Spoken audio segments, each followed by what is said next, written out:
Give it a minute.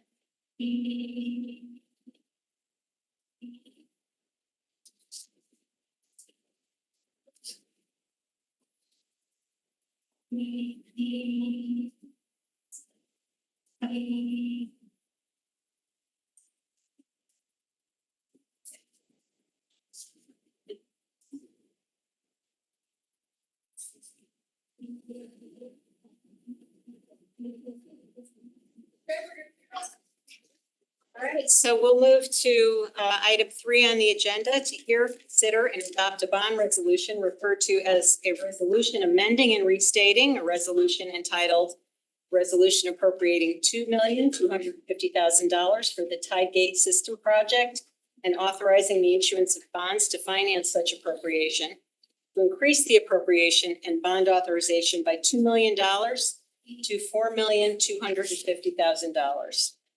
Can I have a motion to hear this item? Mr. Mottola, seconded by Ms. Ruggiero. Okay, the backup for this item starts on page 1 of the posted materials. That's the bond resolution followed by the 14-point summary. And who is going to present this one? Mr. Bishop? Yes, thank you. Can everyone hear me okay? Yes, we can. Thank you. I'm in my mobile office once again. Ladies and gentlemen of the board, thank you for especially having me at the front of tonight's agenda. I appreciate that. This topic has been approved, as you know, in the past in the amount of $2.25 million. This is related to the Tide Gate replacement project at South Pine Creek, which, to put it in perspective, is located on Old Dam Road near Kiwanis Field. There are 3 existing self-regulating tide gates there that have exceeded at the end of their life expectancy. This project that was approved is to install a total of 5 structures, abandon the 3 existing, and realign the current channel through the dike. Just going over the background, this project started in 2018 and 19. My predecessor, before I got here in 2021, which I picked up the pieces to carry over the finish line with state Connecticut DEP permits, state Historic Preservation Office permits, and the Army Corps of Engineer permit with our consultant race. In collaboration with the engineering department, we've been pushing this forward following our Tide Gate evaluation and assessment project, which was recently completed. That was to assess all of our flood control structures in town, which exceed 30 individual locations. This was already in motion, so I was not part of that evaluation. But the reason for this request is due to increased costs. There were 4 bidders as part of that answered the call for the RFP. The bidder that was selected came in at $3.188 million, which of course exceeds the 2.25 allocated several years ago. And as we all know, and the broken record keeps repeating, that the longer these projects get delayed, the higher the cost goes. In fairness, it took about 15 months to get a response and approval from the Army Corps at the federal level. So that is one of the reasons for the delay. In this request for an increase in $2 million, some of those costs are again due to the awarded bidder at 3.18. Also, contingency of 20%. The construction administration costs for race and a wildlife biologist as required by the permit to during construction activities, concerns at the state level for diamondback terrapins and owls that will be roosting or could be roosting in the area. So that monitoring will be required. Therefore, we just thought it was appropriate to request the additional $2 million to cover these costs. And myself and I believe Mega or Bill Hurley are available also for any questions related to this request. Thank you. Great, thank you, Mr. Bishop. Questions from the board? Mr. Stark. Yeah, I have a few. What happened that we're still, why has nothing happened on this after 2 years? I mean, we approved the initial outlay on this in May 2020. Also interested to know what's the plan for the railroad bridge? Well, again, part of the delay was 15 months for the Army Corps to finalize the approval. In there were several revisions and addressing other regulatory agencies, the Army Corps being the longest delay, but state Historic Preservation Office, known as SHPO, as well as DEEP, also took various amounts of time to review and revise permit approvals. Part of the SHPO's requirement is to remove the 2 unique pony trusses that are on the National Historic Registry and restore them and create a mocked up railroad bridge on site closer to the parking lot that will be fenced in with educational plaques to explain how lucky we are to have one of a few truss bridges of that design left on planet Earth. Last question for me. Would it be possible for us to get the full cost breakdown and the new cost breakdown? Because all we have here is the estimate for races cost and for the environmental consultants cost. We don't have any breakdown of the old versus the new construction costs. Yeah, I think that's easily possible to circulate that. It's more important than just this one issue, because we're trying to figure out how estimates we saw a couple of years ago are turning into 100% cost overruns, like in a lot of other places too.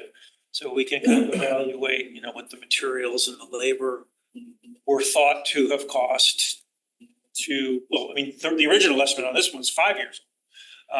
Then versus now, it would just help us understand how reliable everything on our waterfall is. So if you could provide that, that'd be good. No problem. Thank you. Yeah, thank you, Mr. Stark. I don't think the estimate we approved was 5 years old. I looked at the 2022 materials, and the 2019 estimate, you had updated it in 2022. You had added, 10% or so for inflationary increases. So that was updated in 2022. So this is a 2-year period in which we've had this essentially doubling of the cost. So, Ms. Ruggiero. Just want to ask, with the increase that we've already seen, how close are we, should this get approved, how close are we to starting this so that we don't come back again and have another almost doubling of the project? What other delays do you foresee? I don't foresee any delays. I think we need to break ground in October to stay on schedule. There's several in-water work restrictions related to, again, the wildlife and restrictions set by the regulators. So if we're late on the start, it's going to delay the project. I think engineering can speak more to that as well.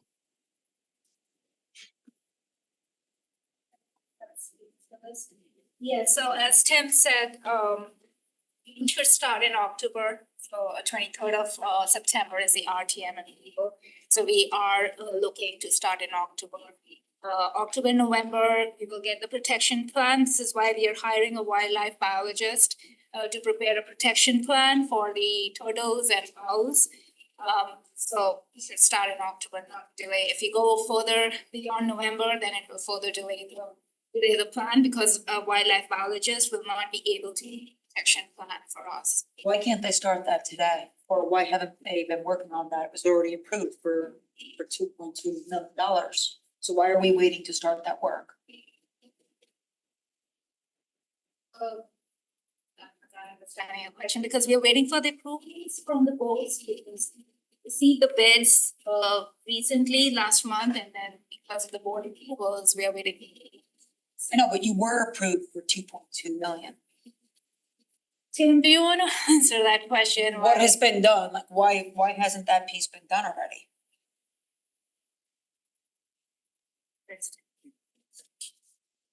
I think collectively, I'm speaking for myself, I'm not comfortable with starting a $4 million project if we're only able to fund half of it. Say something. Mr. Matola? I just think procedurally, slash theoretically, we could deny this. So they would have started something, spending money on a project that maybe the town bodies wouldn't approve because of the increased cost. So I think that's probably the reason. No, I know, but it got approved on the May of 22 Yeah. for 2.25. So And then I'm not speaking for, but he said there's a I 15. would think you'd have multiple chains going at the same time to be able to move forward with something. Yeah, but if we spent the money to start it, we could be spending money to start a project that we couldn't then completely couldn't do. But back in 22, we didn't know that it was gonna go up. Right, but we didn't have all the regulatory approvals. I think he said 15 months. We need, Bill Hurley, engineering manager, we didn't get the final approvals until recently. And as far as that was a condition of one of the permits was the biologist. Just to let you know, concurrently, as we're getting these approvals, we already have the proposal for the biologist. Wow. So we could start probably after a positive subcommittee meeting next week, we can get going.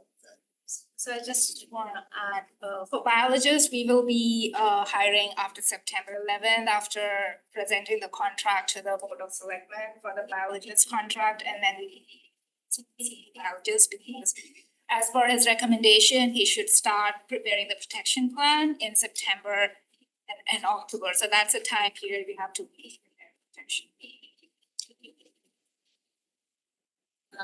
Ms. Leclerc? To follow up, is this new having to hire a biologist? I don't recall ever having that, or is it just the location of the project that's requiring it? So this biologist is a special inspection which is required as per the NDDB national database of national database permitting agencies that is requiring us to hire a biologist because there is a time restriction on this project. What happening is October, November, and after November, because of the winter restriction, there is a winter restriction on this project. So NDDB, we asked them to extend beyond November 1st.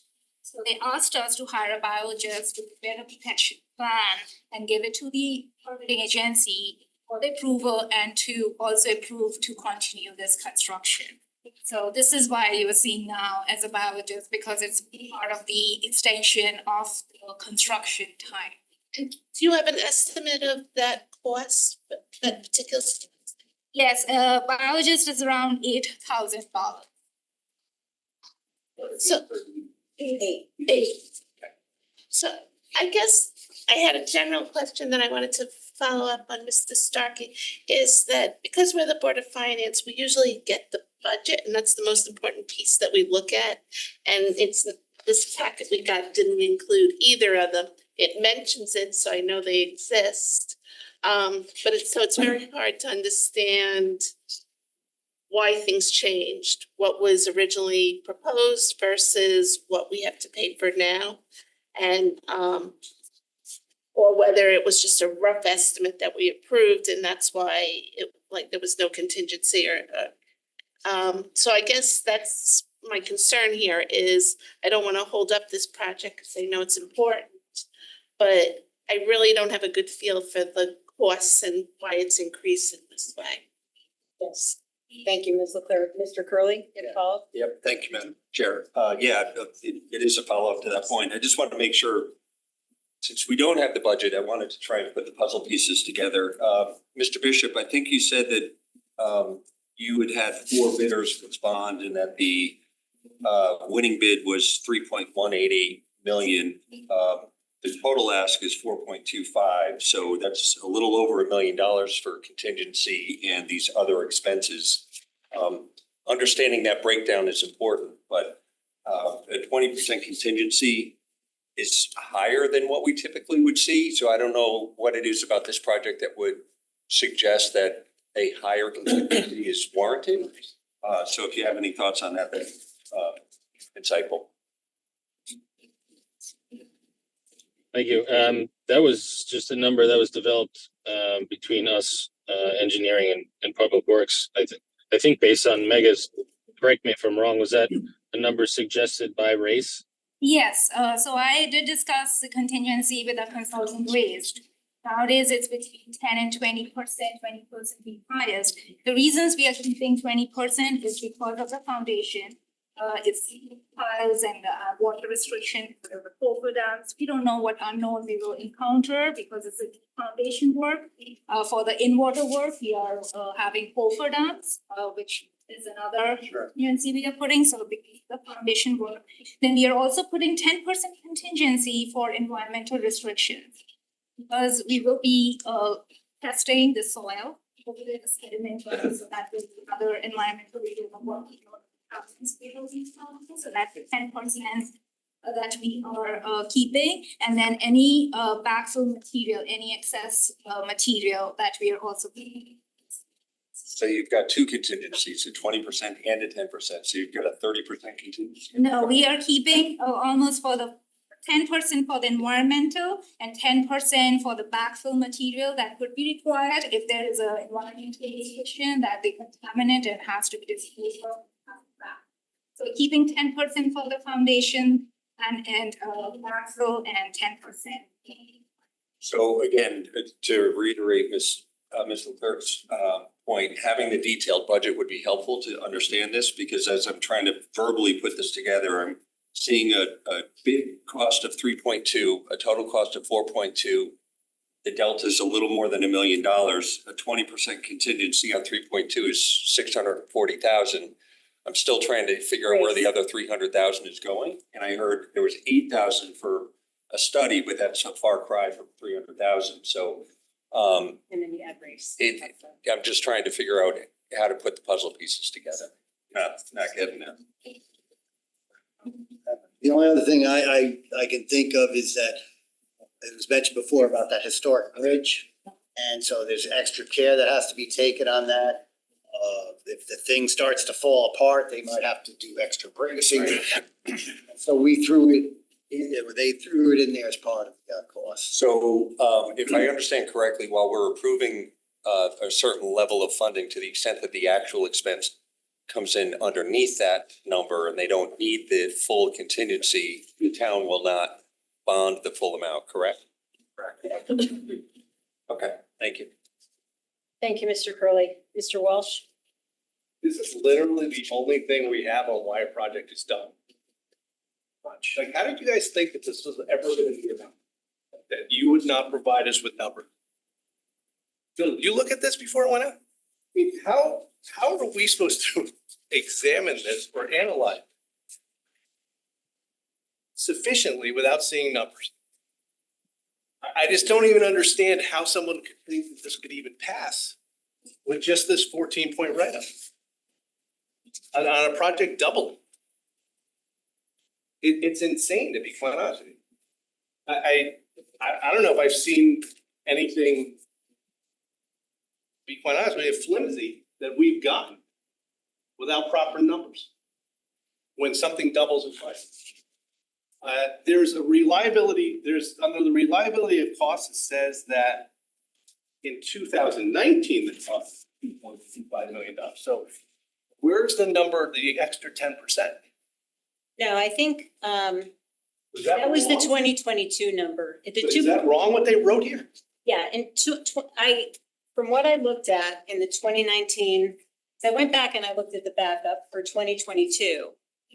And what it said, and I think I wrote it down, was that in 2022, I'll just go from memory, what we approved was 2,250,000 or something, which had increased from 2 million. So it had gone up 10% to reflect the inflationary increase between 2019 and 2022. So that number is a 2022 number based on the materials we got 2 years ago. Okay, so this number is wrong that's in there for, but right up number 4, because it says specifically I believe that it's $2.25 million, an estimate that was dated August 16th of 2019. I believe that's incorrect. I would agree. Mr. Bishop, you can correct me if I'm wrong, but I'm basing that on the, and let me see, I took some notes here, but in the 14 points in 2022 that we got, it said the original estimated costs are based on the similarity to other completed projects. Since the design engineering consultant's original cost estimate was dated August 16, 2019, I anticipate the total cost to increase from 2 million by roughly 12% to $2,250,000 due to the rising cost of materials, labor, and installation related to inflation over the past 3 years since the estimate was generated. So yes, based on that, I'm saying that that was not a 2019 estimate, it was a 2022 estimate, which had in fact been increased. Madam Chairman, when you went through that information, did anything come across that said this was gonna take 14 months or however long this delay has been? Well, I don't recall seeing anything in the write-up. I didn't listen to the tape. There may have been discussion of regulatory approvals that we deliberated during the meeting, but I don't know the answer. Bill, do you remember whether we talked about it? I'll be honest with you, I don't. This, as Tim alluded to, this was done by his predecessor. We tried to help. We did not write this to 14 points, but you are right that we should have had additional backup in terms of certainly purchasing bid, although you can find that online, but it should have been in there and a better explanation helpful to this board. All right, so could we get, or if we probably requested it, or maybe same thing, I'd like to see what the original bid was, increase 2 years later. And I want to see a comparison now what the bid is, where the areas that it went up. I think, Tim, correct me if I'm wrong, but there's only been one bid. That was an estimate. They got the approval. One of the things the other thing that I didn't want to chime in and complicate things. The other thing that we were trying to do in the while for the delay, to get additional grant money. Always. And we were unsuccessful, knowing that the prices were gonna go up. And again, anything before COVID to now, when you're comparing that, almost everything has gone up double, at least, if not triple. How many other projects you know of that are out there that are similar like this, where we're waiting for approvals, trying to get grants and whatever? And how are we updating those numbers so the Board of Finance has some sense in our capital plan to put a legitimate number in? Right. And that's, This number hasn't been put in. I'd have to check, but the waterfall chart, that's the whole purpose, like you said, the Yeah. capital plan. Yeah. That's what it does. We go over it quarterly and go through all the numbers. And there might be a couple projects, we could certainly get you those projects. Okay. That are still in the quote hopper. Yeah. No problem with that, and we already have that information. It's just to make it easier to understand or highlight it. We could do that. But this project, as of the last capital plan, now we're getting ready to go through the process again. As of the last capital plan, what number is in here for this project? We'd have to look on that, but that was again, probably before bid. We just opened up the bids not too long ago, so that was the best estimate that we had at the time. We could have great numbers. I'm sorry, can you repeat it? We didn't have accurate numbers until the bid, like Bill said, the bid was opened, I would say about a month ago. it appears to me as though because of things that have happened, obviously your numbers have changed on some things, other projects, WPCA numbers are drastically off. And we should be putting in like 100% or more contingency for a bid contingency. Because our numbers are so far off. They are so far off, they're not even in the realm of reality. Like, and if we had that, I guess then we'd be pleasantly surprised later on that we've been properly budgeting. Oh, wow, look, the waterfall can actually go down a little bit in this area now that we got bids that are less. Would you be against that? Because I'm telling you, that's where I'm like starting to realize what we need to do. And I understand, you've never had a bid. I understand that. I understand your delays that you just talked about. When we're coming in 100% off, sometimes on WPCA project, more than 100%. It's like, it boggles the mind. We thought it was like one time, maybe 2 years ago, or like we were surprised by it. We're now at the point in time where we're almost not surprised that it's 100%. And maybe we should put in a bid contingency of 100% variance because you don't know what the bids are coming off on. And also probably because things are inflated because of all the Biden money that's entered the system through ARPA and other things. Probably inflated costs with getting people to do projects. Now, all at the same time.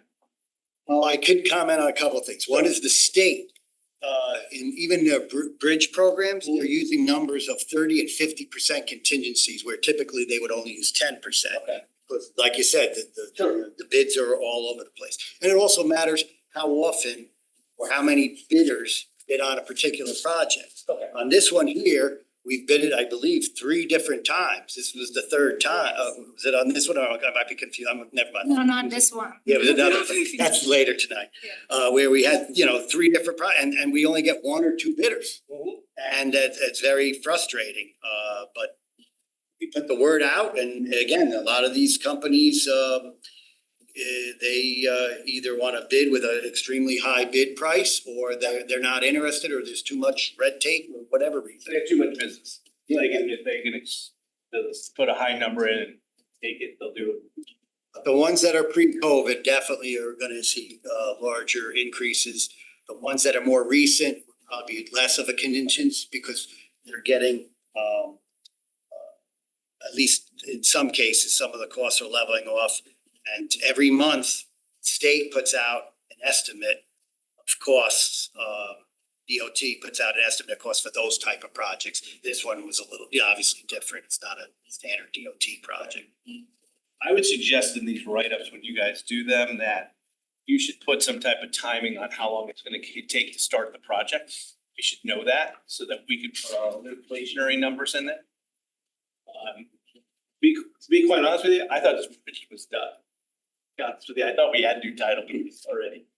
I did not know. I mean, I appreciate trying to get grants and then that's. You might be That's what confusing, we asked you to do. confusing it the one with the hump by the fire training center. Yeah. That one was So done. we were well ahead of That one's but done. Stuff that we voted on in 2022, I was presuming had been completed, but whatever. So it still shocks me to see 100%. I mean, I appreciate your explanation, but I think we should start adding in a bid contingency until numbers start getting more realistic. Thank you. Okay, Mr. Walsh, Ms. Leclerc. I just want to follow up on Jim's request. One of the points is approvals, but it just says the project approvals. It doesn't give a project timeline. And that would actually be helpful to have. Yeah, that's a good point, the regulatory approvals. Can do you mind if I just follow up on Mr. Walsh's point? Because I appreciate everything you said. I'm not, and to follow up on points several people, Mr. Stark made the request, Mr. Curley, Ms. Leclerc, I think, and you, Jim, as well. I'm not wild about the idea of just adding 100% contingencies, only because I think that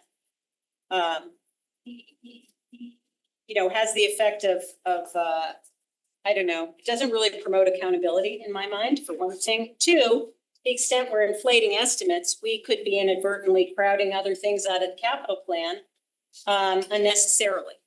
I would rather see whatever, I think many of you suggested, which is an actual comparison of how this budget was built to begin with to what we have today. Because right now, and I say this respectfully, Tim, but you know, what this said, first of all, Bill, I don't consider 2022 pre-COVID, but which is when we approved this, but you know, this basically says, since the design engineering consultant's original cost estimate was 0.25 million, the total project cost has increased to 4.25 million due to inflation over the past 3 years.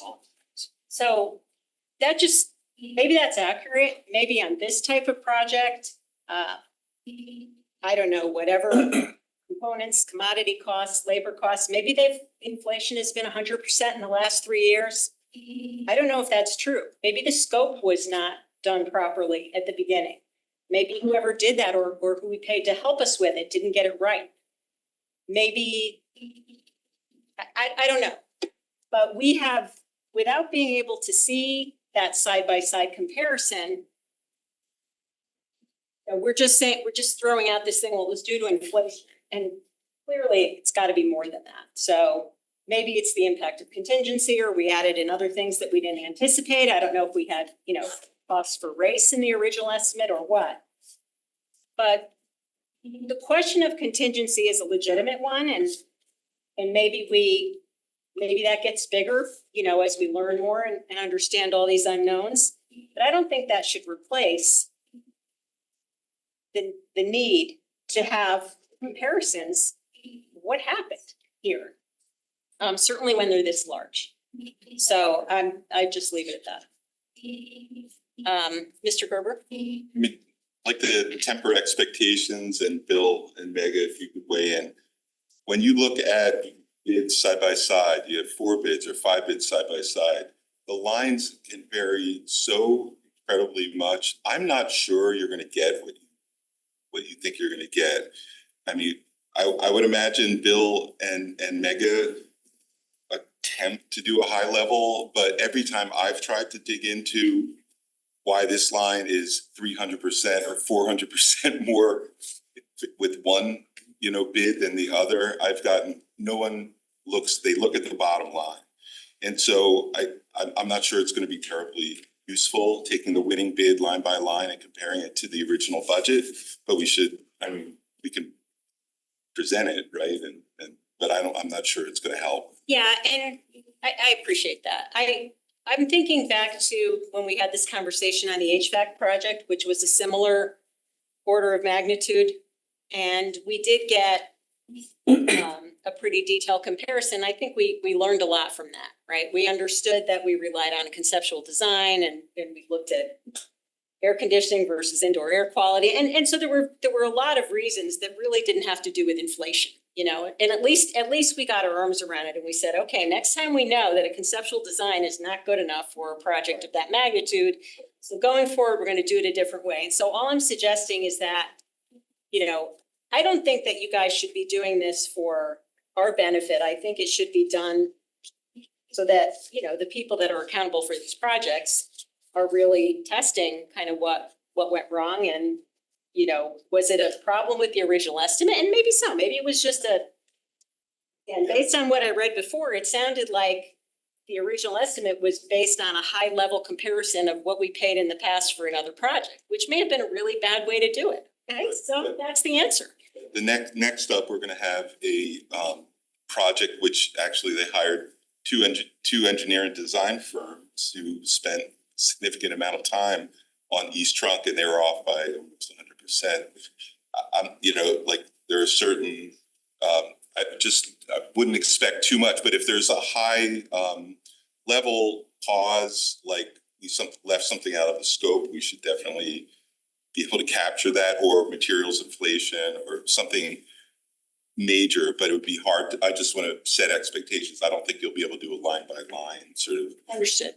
Can I comment on that? Mr. Curley? Yeah, just to real quickly, I do have a point, but I'll defer, but just a response to that. To the extent that we have third-party engineers that are providing these either conceptual designs or original estimates, I would think that when we receive bids in, we should be able to go back to that firm, not put it on your staff and town employees or the engineering department or otherwise, to try and figure out what they meant when they did this versus what they bid when they provided this.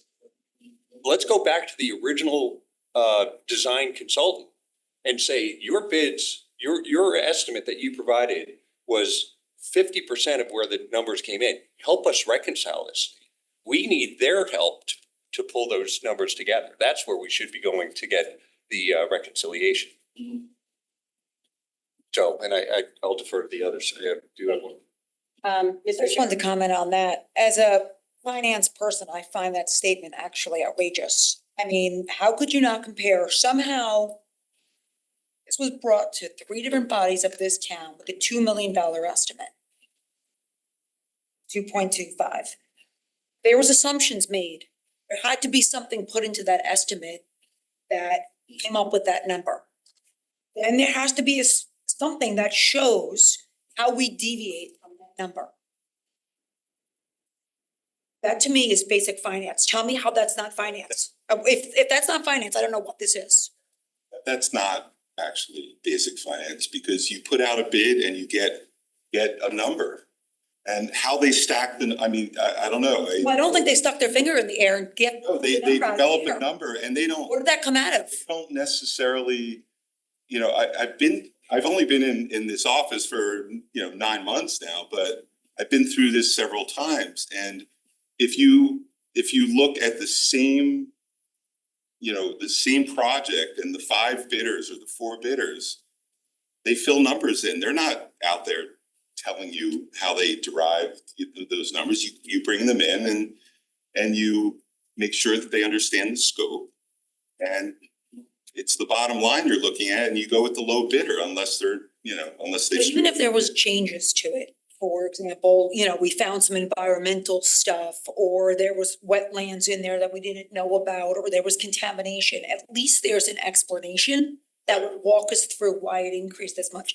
This here and the next one we're gonna talk about, it gives no credibility to our waterfall process at all. It's very alarming. So I guess I would like to see whatever, and I know you were not in the role, but there was an estimate that was brought to 3 bodies. We would have voted on it on the RTM. We would have believed that was a good number. And this is so far off. I mean, and again, you've got the next, the East Trunk Line, you've got, it's even worse. Mhm. We've got Rooster River coming up, they've done, work to try to scope it out. That's another one where we really don't know where those are. That's a good point, Bill. The key thing here is the estimate was done before permits were obtained. And that's the best guess that we can do with the waterfall. Until we know the permit, it's just like you mentioned with the Rooster River, we still haven't gotten the final Army Corps of Engineers permits. So until we get that, we don't really know what because there's mitigation, there could be. Are there caveats given at that point? That's, I guess, what the question was earlier. What kind of caveats were given when that was approved? We don't really know. We're guessing here. We have to go through an approval process that could take over a year. I mean, I guess it would just be helpful to have more of the story to understand, because it's a lot of money that we're talking about. It's not just this, it's the one we're gonna talk about next, Rooster River, the air conditioning in the schools doubled. I mean, there's so many different ones that are just going up that there has to be some kind of a walk. That's what I guess would like to say. Or Mr. Curley. Yeah, so one comment and then I want to bring it back, but in terms of the overall contingency, Jim, I feel the same way. I feel like our numbers are just so far under, it makes it hard to plan macro level. But I also agree that if we just double the numbers at the project level, that may lead to other bad unintended consequences. So maybe the place to put that additional contingency beyond what's reasonable, 20%, 30%, whatever the right number is at the waterfall stage. So we get our waterfall and we say, okay, based on the stage of these projects, we're gonna have a bigger or smaller contingency, but we could talk about that in a couple. I agree with you, because I don't want the world to know we're facing the job. Right. So I think on the waterfall, That's where we're talk It should about the be big picture. based on how long things are. Yeah. It's just not working. Right. And I understand our chairwoman raised a good point. I'm not trying to lose projects or lose money. But we're in a worse situation now. Yeah. We're promising people think that we're gonna be funding certain things next year. Yeah. And now we're coming in and taking money away. And there's only so much we could put on the credit card. So now, isn't that a worse situation? I'd rather come back and say, hey, guess what? Because a different project worked out and they worked out to our benefit. We have more things. So maybe a couple of projects we did a couple of years ago we weren't gonna do might be able to be handled now. I think you said, I don't know which one of you said this, but for projects that are further out, because whether they have 2 years of regulatory approvals to get through, or they're, high level estimates, then that makes sense. I think where we got in trouble before, arguably, and we've talked about this as a board, where we maybe underinvested, is because we put things on the waterfall that didn't come to fruition, including contingency, and you can't do that in the short term because none of these projects are short term. But I do want to So, bring it back to yeah. this project. So I think you all get the sense that we're frustrated that we don't have the detail or some level of detail, even if we may not be able to get the full story as to on a line by line reconciliation. I guess I'm looking at the 14th point where it talks about potential approvals in the timeline. RTM is going to look at this on the 16th and 23rd. We're meeting in 2 weeks on the, I believe it's the 17th, for quarterly. What would the potential ramifications to this project be if we were to not vote on this tonight, but to instead wait for 2 weeks for additional information so that we can feel better about what we're approving?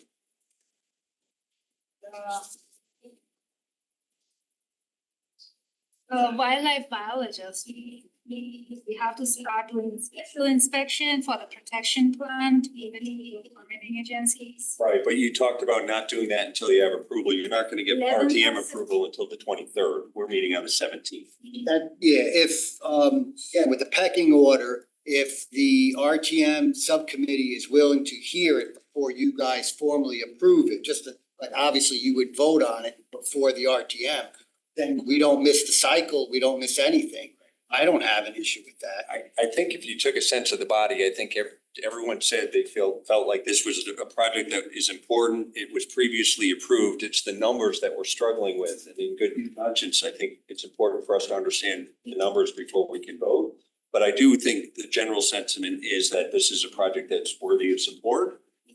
I just think if we had some detail to help us support our vote, that would be helpful. We can provide you more back. Let me just, I just want to throw out one caution to that, Yeah. because I hear you. And I could be wrong, but I didn't spend a lot of time, but I did go back and look at the September 2022 materials. And this gets to your point. We did not have, no one apparently in the backup materials, not this board, not the RTM, had a budget that they looked at for that. So you could either say shame on us for not requesting it.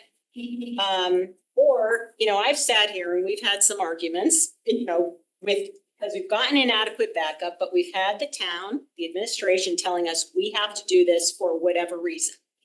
And I've heard that more times than I ever want to hear it again. But, we were told we have potential litigation because we have an ADA issue, or we had, in this case, a tide gate that had already failed once and had to be repaired. So it was an emergency. And the backup was not what we wanted, but we voted anyway. So because there was not a detailed budget presented then, I don't know how the numbers were rolled up, but I know Tim said he inherited them from his predecessor. So my concern, Craig, is if we wait for that comparison, we don't have anything to compare to. We have a bid now, but we don't have the details of how the original budget was rolled up. So that's my only concern. I do agree, though, that going forward, when we get things like this, that's important to have. And we should challenge ourselves on what we ask for before we approve the original project. But that discussion was brief. I don't know I think there was maybe one generic question during that meeting, and no budget was provided in the materials. So unfortunately, this is where we are. And, we know the current cost because we have a bid, but we don't have the old roll up. Fair point.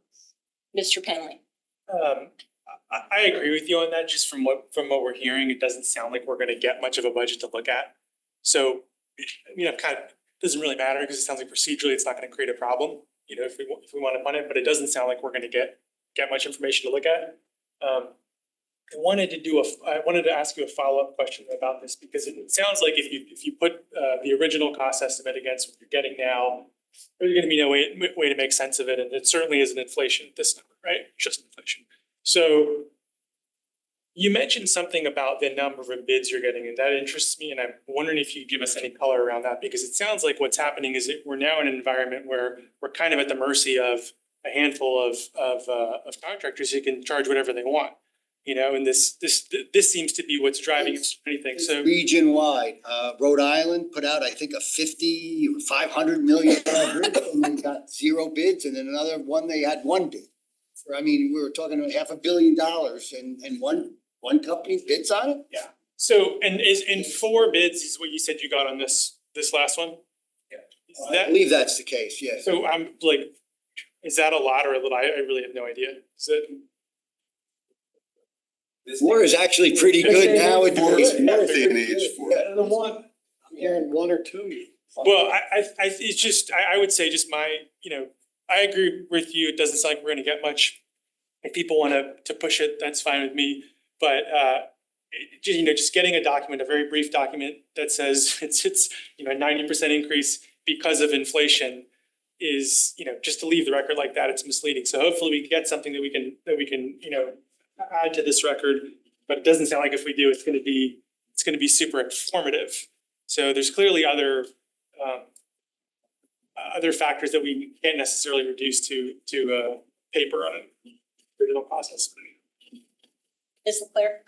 So what I was hoping to get a feel for was, are we dealing with scope increase, or is the scope really the same? Mentioned in the presentation was an old bridge and foundation issues. Were those not really vetted when we did the original approval? That's what I'd like to find out. And then I'd like to find out if that kind of stuff was mentioned in the bid, or did the bidders figure that out and have to increase it based on those type of things? Is Mr. Bishop still there? I don't. Yes, I'm still here. Yeah, Tim, what do you have in, to Ms. Leclerc's point, what level of information, because it sounded, from what I read, it sounded like you inherited an estimate from your predecessor and you updated it for inflation. That's what correct. The estimate that you inherited, did that have sufficient detail to be able to do any kind of a comparison manner that? I don't Ms. I don't Leclerc recall any estimate. It was the number on the waterfall. Okay. Well, I think that's it, guys. So Which to the board's point highlights the problem from the get-go that we've discussed, that, that the waterfall estimate's insufficient, like Mr. Walsh said. And until we have actual bids, the numbers basically a guess without those details of contingencies and structural issues or contaminated soil. It's very inadequate. I don't disagree. Yeah, and it's one thing if the waterfall's inadequate, but we did vote on this, and so maybe, going forward, these 14-point summaries need to be accompanied by a budget, and that should be part of it. We got back to the discipline of having these 14-point summaries a couple years ago, but they are missing a budget page. And so I think going forward, that's probably going to be necessary. Mr. Mottola? It sounds like the number on the waterfall was a placeholder, basically. That's what happened, so. And then I just want to comment on the 20% contingency, 10% for possible environmental. Jim will probably remember this. Where that bridge is used to be the town dump area. Yeah. So I think you're gonna find some environmental problems there when you start. And that's, I think, why they built that into the contingency. The other thing I wanted to mention, and this is just from my memory with the State Historic Preservation Office, The town was hoping they would be able to cut the pony truss, a section of it, and just display it at the historical museum. And if we did that, I'm just making up a number, it might have been $10,000. But now having to actually take the bridge and put it somewhere else and reinstall it might be a couple of $100,000. So right off the bat, there was something that back in 21 or whatever it was, might not have anticipated whoever, gathered the estimate. Yeah, I think that, As an I example. mean, it would have been nice to see that breakdown before we. And then with the tides, you're limited on how many hours you can work.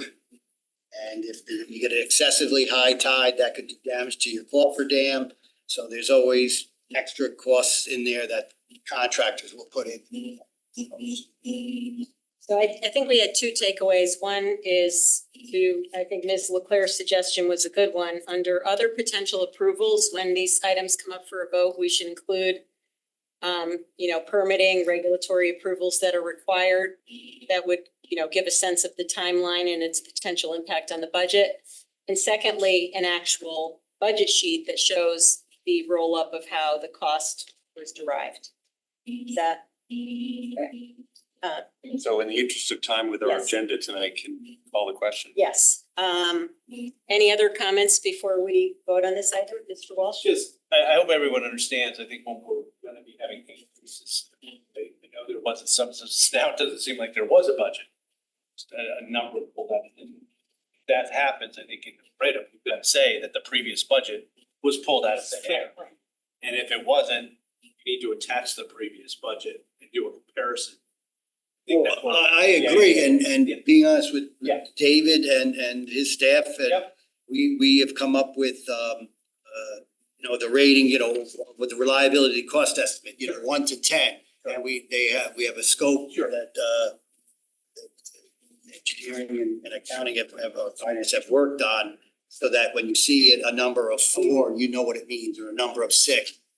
If you could just work on other projects that are still out there that are in similar situations with our chairwoman, to our capital plan, so we're not having to go through each one and list of those that have not been updated or not good numbers anymore.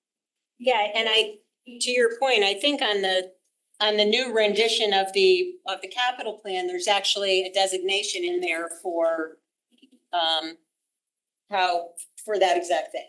How is the cost derived? Was it high level, previous project, conceptual estimate, et cetera, so that it gives a sense, and maybe based on that, the other to do would be to think, particularly years out, do we need to leave overall contingency as the bottom line of that capital plan? David. Becker. Yeah, and on that, and we'll cover it over the summit, we did at the Board of Selectmen where they had a bit of a preview of some of the numbers. More aggressive contingency factors, escalating factors, the numbers, it's not necessarily simply doubling something, but it's in each instance, we're working with all the appropriate department heads to put all of those layers in. So if you're putting a number in right now and they threw in, 3% and the project's 6 years from now, and that's completely unrealistic, we're trying not to be, excessive to then make improper choices earlier on, but we're trying to layer in as many factors that clearly over and over and over again seem to bite us to try to to build out the schedule. And I think when we get later in September and you see that end, if you're looking for partnering ourselves better on this, wasn't surprised by that. And if I could, just one comment, just in relation, just looking at the bid, and I do think it's actually helpful, probably just in general, to go through the purchasing site and look at bids and just see some of the charts and the variations in the numbers. Multiple lines on this bid in particular, 4 different bidders who came, even if you pick, 2 of them were kind of closer to each other, 2 of them were, but you've got lines, concrete head walls, one of them's at 1.6 million, somebody else is at 500,000. So the apples to apples is painful to try to actually go through. Even looking at, demob, and you might say, well, well, one's really far away and one's close, but the reality is we've got 350, just shy of 40,000, 200,000, 187,000, and the exception of one from New York, the rest are in Connecticut. One's next door and it's one of the two of the higher ones. So, there's just factors that everybody builds them out differently. And that makes it difficult. And not to say we shouldn't be going through the exercises, comparing as best you can. I think the departments do want to do that, but it is sometimes easier said than done. But yeah, Okay, that will sum it a lot. all right, so why don't we vote on this item then? I think one last. Yeah. And so I think the Bill's bridge analogy is really important because you could put all these contingencies in and you could do a great job costing it out under normal markets, but we're still gonna, for more difficult projects, probably have supply demand. Just a break in the market. And if they, if you can hold off until the market returns to normality, maybe, but if you have to get something done, then you're kind of stuck with a bid that's out of range. So if we do, we could maybe rank projects by degree of difficulty and add a bigger contingency and look at which ones require Army Corps of Engineer and add months to the approval process or whichever regulatory body is taking so long. I mean, right now it's Army Corps of Engineer. We're looking at 2 years on the Brewster River project. That was never an issue in the past, but that's sort of the kind of thing that's fluid, I think, depending on, employees and how fast they're churning through stuff. All right. So let's vote on this item. All in favor of approving the resolution set forth in item 3 of the agenda, please raise your hand. Start, Mr. Curley, let's see, it is unanimous 8-0. Thank you, everyone. We'll move on to item 4. Hear, consider, and adopt a bond resolution recommended by the Board of Selectmen entitled the resolution amending and restating East Trunk Wetlands Crossing Project Resolution and the East Trunk Replacement Project Resolution to increase the total appropriation by $13,500,000 to $30,750,000. The bond authorization by $13,500,000 to $27 million, and to amend and restate the project description. The motion to hear this item, Mr. Curley, seconded by Ms. Ruggiero. All right, the backup for this item begins with the resolution. I believe it's on page 18 of the posted meeting materials. The board will recall that we did get a heads up on this at our last meeting, which is when the bids came in and we first heard about this issue. So I will turn it over to or not.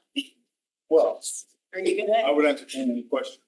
Okay, you got, Mr. Gerber, do you wanna kick us off? Who's gonna do this? I can kick it off, but I'm just telling you what I've learned from Mr. Barsilio. So this project, you've all followed it through. It started off as a phase 1 and phase 2 project. Phase 1 we first hired 2 design engineering firms, Cardinal Engineering to design the East Trunk and do the estimate, and D&B Engineers and Architects. In 2022, they did the wetlands design estimate. I can't remember when you went out to bid, but we got for phase 1, got the 1 bid back, and it was like a landscaping company. And so engineering, it was just an insufficiently qualified bidder. And so they withdrew the bid, and this was what, 2019? 2023, What, the landscaper was 2020? yes, Right. that was 2020. And then I can take it from there. yeah, I think you got, I could give you that, but so At that point, at one bid, $7 million, all zeros, from a landscaper in Bloomfield. No credential.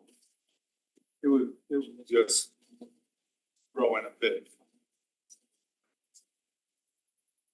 We knew right away that was, wouldn't be a prudent way to proceed. It was Mega who said, you know, this project is really integral project. Let's combine the two and see if we can't better. But we really didn't have a legitimate bid based on wetland crossing on, in my opinion, and their opinion. So we did that. Parts of doing that. We had to discharge and let's call them phase one with wetland crossing, phase two. We had to discharge design engineer in phase two because he was not responsive. Wasn't answering emails, phone calls, went on vacation, had nobody to cover for him. And we were very, very worried about the time frame because, look, you can see right here this evening, which projects you're approving, time is money. The longer these projects stretch out, the more money you're gonna pay them. Discharged him, he had to pay first engineer, review his drawings and adopt that design also, which we did. We thought that would exact economy somewhere along. I don't know if it did or it didn't, but you have the bids in front of you. And when we did a deep dive into the bids, what was required at the end of this project, it became apparent at that time. The complexities of this project they're just overwhelming. Especially the wetland crossing. I have never in my 50+ years in this business ever seen anything. Here, when it comes to banks, you're paying $5,000 a foot minimum for the wetland crossing. That's just unheard of. When you do a deep dive into this, you find out that there's unknowns, that there's hazardous material, PCBs, that there's a membrane there, that has to be constantly observed by a third party, approved by DEP, that there are pilings under this. Who knows which ones have to be replaced? We're pretty sure of what happened. So for 300 feet of pipe to be scheduled for 16 months to do, that just tells you something. You have to pump around all of the live effluent. They have to well points in, they have to dewater the project. It's tidally influenced. You can't work when excessive high tide. Oh, it's just, it's one of those projects that's nightmarish. First of all, to budget for. We don't know what the unsuitables are gonna be like. We don't know, how much there is in PCBs. We have an idea. We've done testing and testing and testing.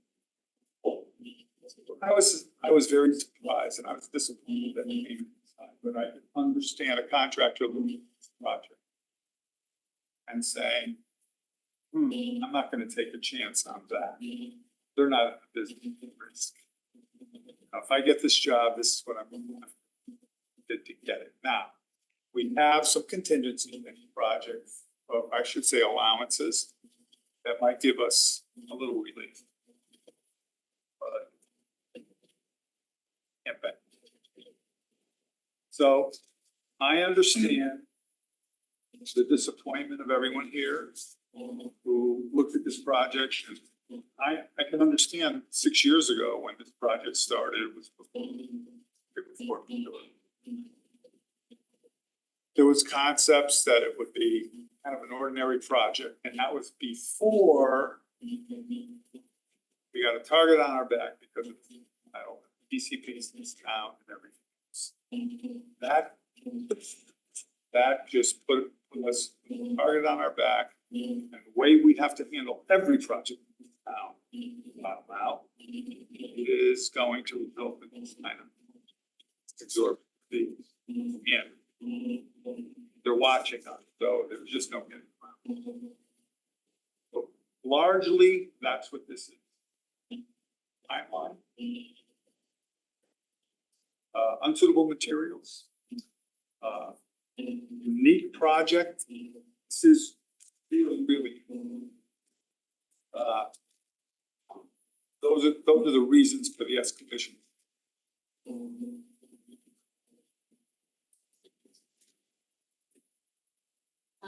Mr. Matola.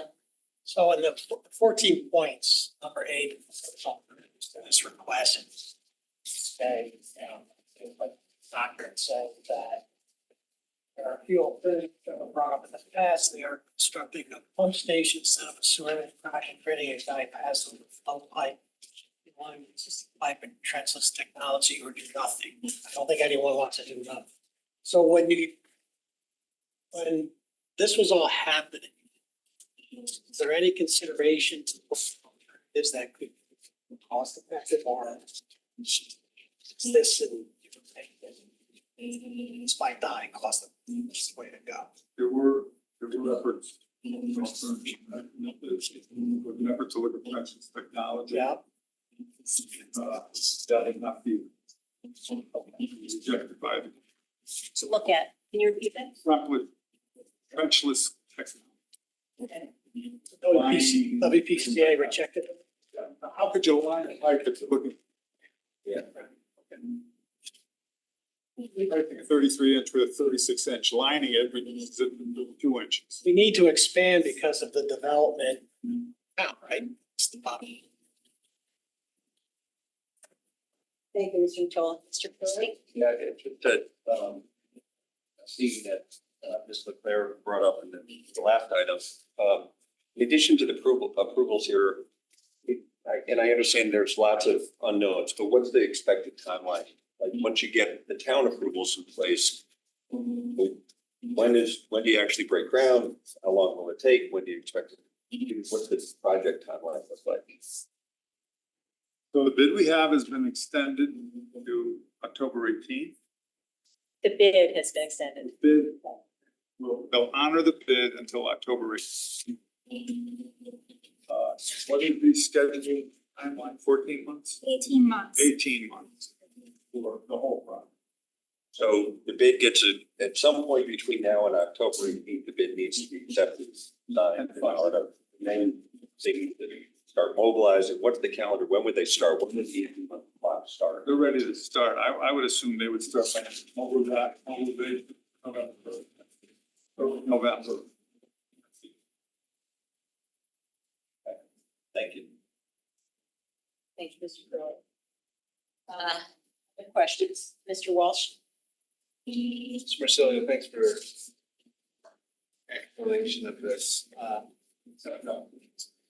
First of all, going from a 33 inch to 36 is needed because of what development? The development that's already occurred or the development that is coming? So I think it reflects the absolutely what's occurred and anticipation of future development stream. I think that a 33-inch to 36-inch pipe adds 15%, Very close. 17%. It's substantial. So it would be foolish for us just to accommodate what's there. So we're adding capacity for. But does the pipe size control the amount of development? You know, as I'm sitting here, we try to control development by saying, you just can't approve anything more because what's happened has happened. Are we gonna be getting tax revenue that will actually pay for another more than 100% increase? How are we making this money back with development? Think so.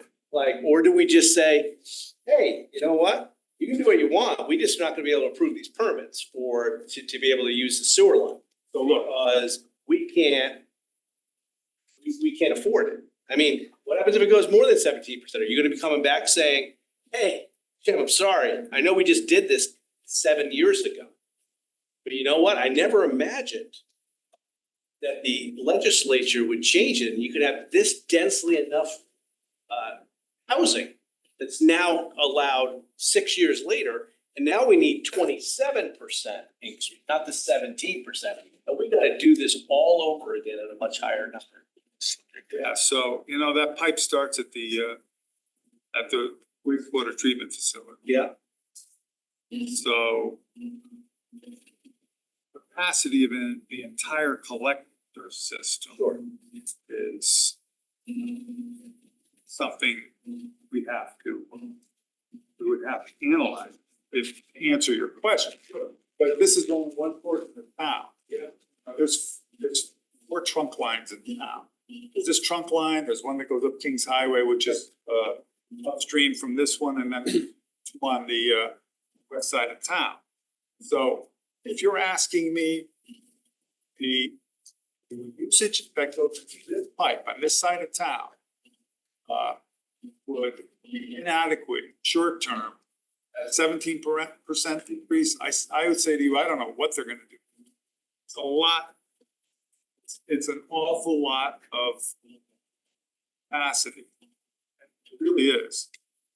But if for some reason something changed and it was more beneficial to not have car dealerships along Commerce Drive, but instead from the corner of or near Super Duper Wing to the Bridgeport border, we put in 7 or 8 story buildings all on both sides of the road, and it's all apartments because everybody wants to send their kids to Fairfield school system. What's that gonna look like? It's gonna be challenging. We're gonna be redoing something. Yeah. This is a pipe that is a segment of the whole system. Yeah. I mean, if that happened, it's not just this pipe you're looking at. Mhm. You're looking at everything across the post road, down Riverside, all the way through Fairfield. I mean, you're not talking 30 million dollars. You're talking $200 million. So the prudent approach right now is to go from a 33 to a 36-inch pipe, which are both conventional sizes, add significant capacity. It addresses everything that is there now. I think this originated when that apartment building in Metro North Station occurred. This will handle that, no problem. What happens in the future? I don't have a crystal ball. I can't answer that, Jim. I think this is prudent. We charge more to the new apartment buildings that going on to it. Okay. I mean, WPCA could do if they want. Yep. All right. Anybody from WP, why isn't Joe here? He's normally here. You replaced him. Well, we have the new manager here, Michelle. Hi, Michelle. How are you? And we're not gonna throw her into the fire. I know we're But she wasn't, we're talking about timelines here and trying to look past the future. And part of this started when we looked back in 2017, right, with the facility plan that we undertook. And planning period just typically for facility plans, forecast out 20 years. All of it. Just a quick one. Yeah, sure, Mr. Curley. I know we talked about this when this project first came to us a while ago, but how old is the current 33-inch pipe? It's near at the end of its useful life, if I remember correctly, right? 47. Yeah, so whether we replace it with a It's old. 33 to 36 or something else, it's gotta go, right? So, Yeah. okay. I just wanted to last up long. Yeah. The last up. Yeah. I'm not getting any affirmance that that's gonna happen. I get what you're saying. Do they make a 40-inch pipe or is 36, you talked about standard What's size? the sense of that? I mean, if you have a 36-inch pipe, maximum that's downstream is 36. So Okay. if you put a 100-inch pipe, it wouldn't matter. Okay, Yeah. so so that's your point about whether it's not 30 million, it's 200 million, because you gotta do the whole. Correct. Understood. Don't Thank you. approve those problems. Yeah. Thank you. Thank you. Mr. Matola? So, I forgot to ask this question. So there's new development down there. The WPCA can charge a fee, right? To tie into the system. Is that- And they do. And they do. So the money that they receive, how is that used? Is it used to, is it thrown into capital funds, budget, or is it used to offset rates? Or what do they do with that? They have a couple funds, one's an I&I fund. And understand, Jim, and this is a good point to understand, that there is going to be a full court press put on the I&I portion of the collector system. Hearing it, wanna see it, wanna see the results. But these things take time. No, and you approved $1 million for this. And there's 50% of what goes into that pipe is groundwater, tidal influence. Once we control that, we're creating capacity. So instead of $200 million or even this $30 million, if this had been done 10 years ago, we might not be here talking about this. But whoever decided to place these trunk lines along the Rooster River and along idle areas made a conscious effort to take the easy way out. It's coming home to roost now. You're paying for this because the groundwater flow on these projects, this project is former plus. And because they're idly influenced at the age of the pipe, obviously it's deteriorated over seven years. Causes infiltration. That's just the long and the short of it. If they had put it away from the Rooster River, it lasted long. Wouldn't have had this kind of flow and infiltration. But look, we have to play the hand. Do we, I should know this, but I don't. You'll know this. Does Bridgeport have more capacity to handle projects like this? I guess my question is this: was there ever a consideration to tie in a Bridgeport system? Fairfield? Yeah, at this area, Bridgeport has, issues. they have SRO, they have sewer overflows. And so they have unlimited capacity. Wasn't a long one sound. It's infinity. Well, there was an issue recently with Stratford, part of Stratford tying into Bridgeport, so I just. Look, ultimately, it'd probably be the best thing for the state of Connecticut to have regional facilities. New Haven did. Bridgeport is really a problem Yeah, okay. because of the journey. Thank you. Thank you. Other questions? Mr. Penley? Well, maybe if other people have more questions to Mr. Marsilio, I wanted to talk about the MOU, which is. Yeah, that's actually the next item, Okay. the next agenda item. So let's, on the project, Mr. Walsh, you had a question? Yeah, so I didn't see this as an alternative. Bear with me. But you keep talking about, you've just mentioned very convincing how we made a stupid mistake. Yes, I believe so. Does it make sense to spend money rooted away from it? Once that decision was made, you were into it for a lifetime. Now, you're in for a penny, you're in for a pound. If you Yep. blanch at 30 million, you want me to get you a number to relocate this? I mean, you know, you just.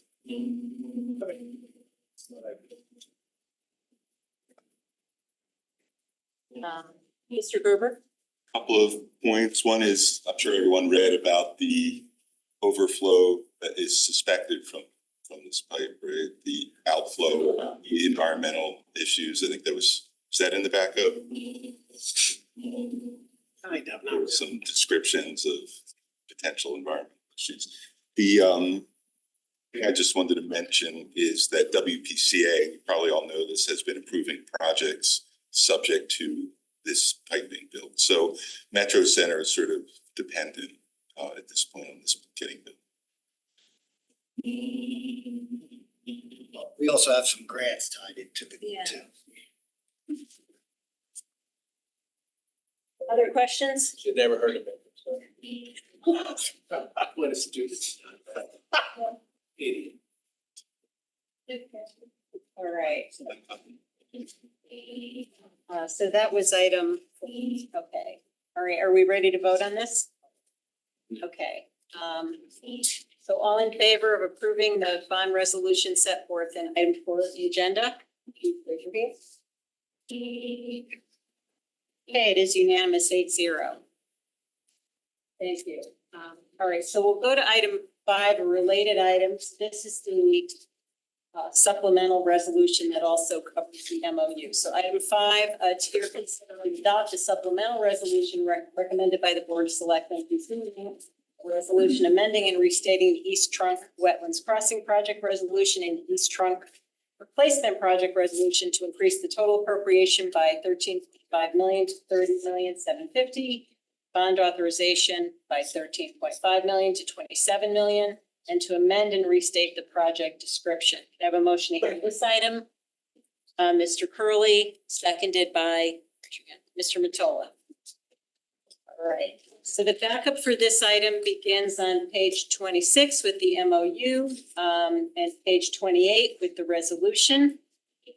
Somebody, I don't know if I see Mr. Staffstrom there or Mr. Gerber. Can you just maybe give a little background on the reason for the supplemental resolution and what it's doing? I think Mr. Staffstrom would be better explaining it. This is a Okay, legal.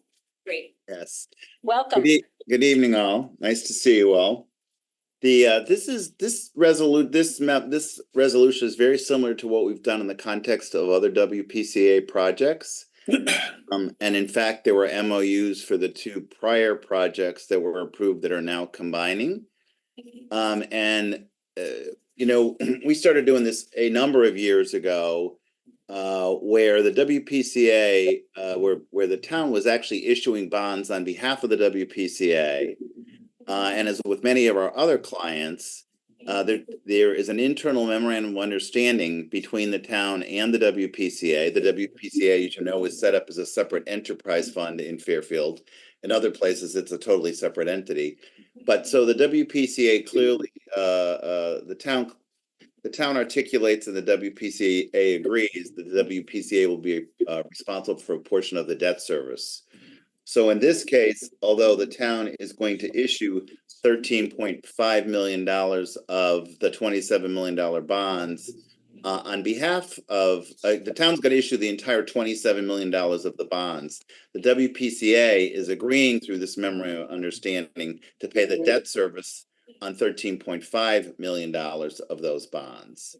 And so it is an internal memorandum of understanding between the WPCA and Fairfield, whereby, you know, we now book that the fact that the town's general fund is not paying for that debt service, the WPCA is, either out of its reserves, out of the sewer connection fees, I think that Mr. Mottola returned to, out of user fees, but the WPCA is on the hook for this.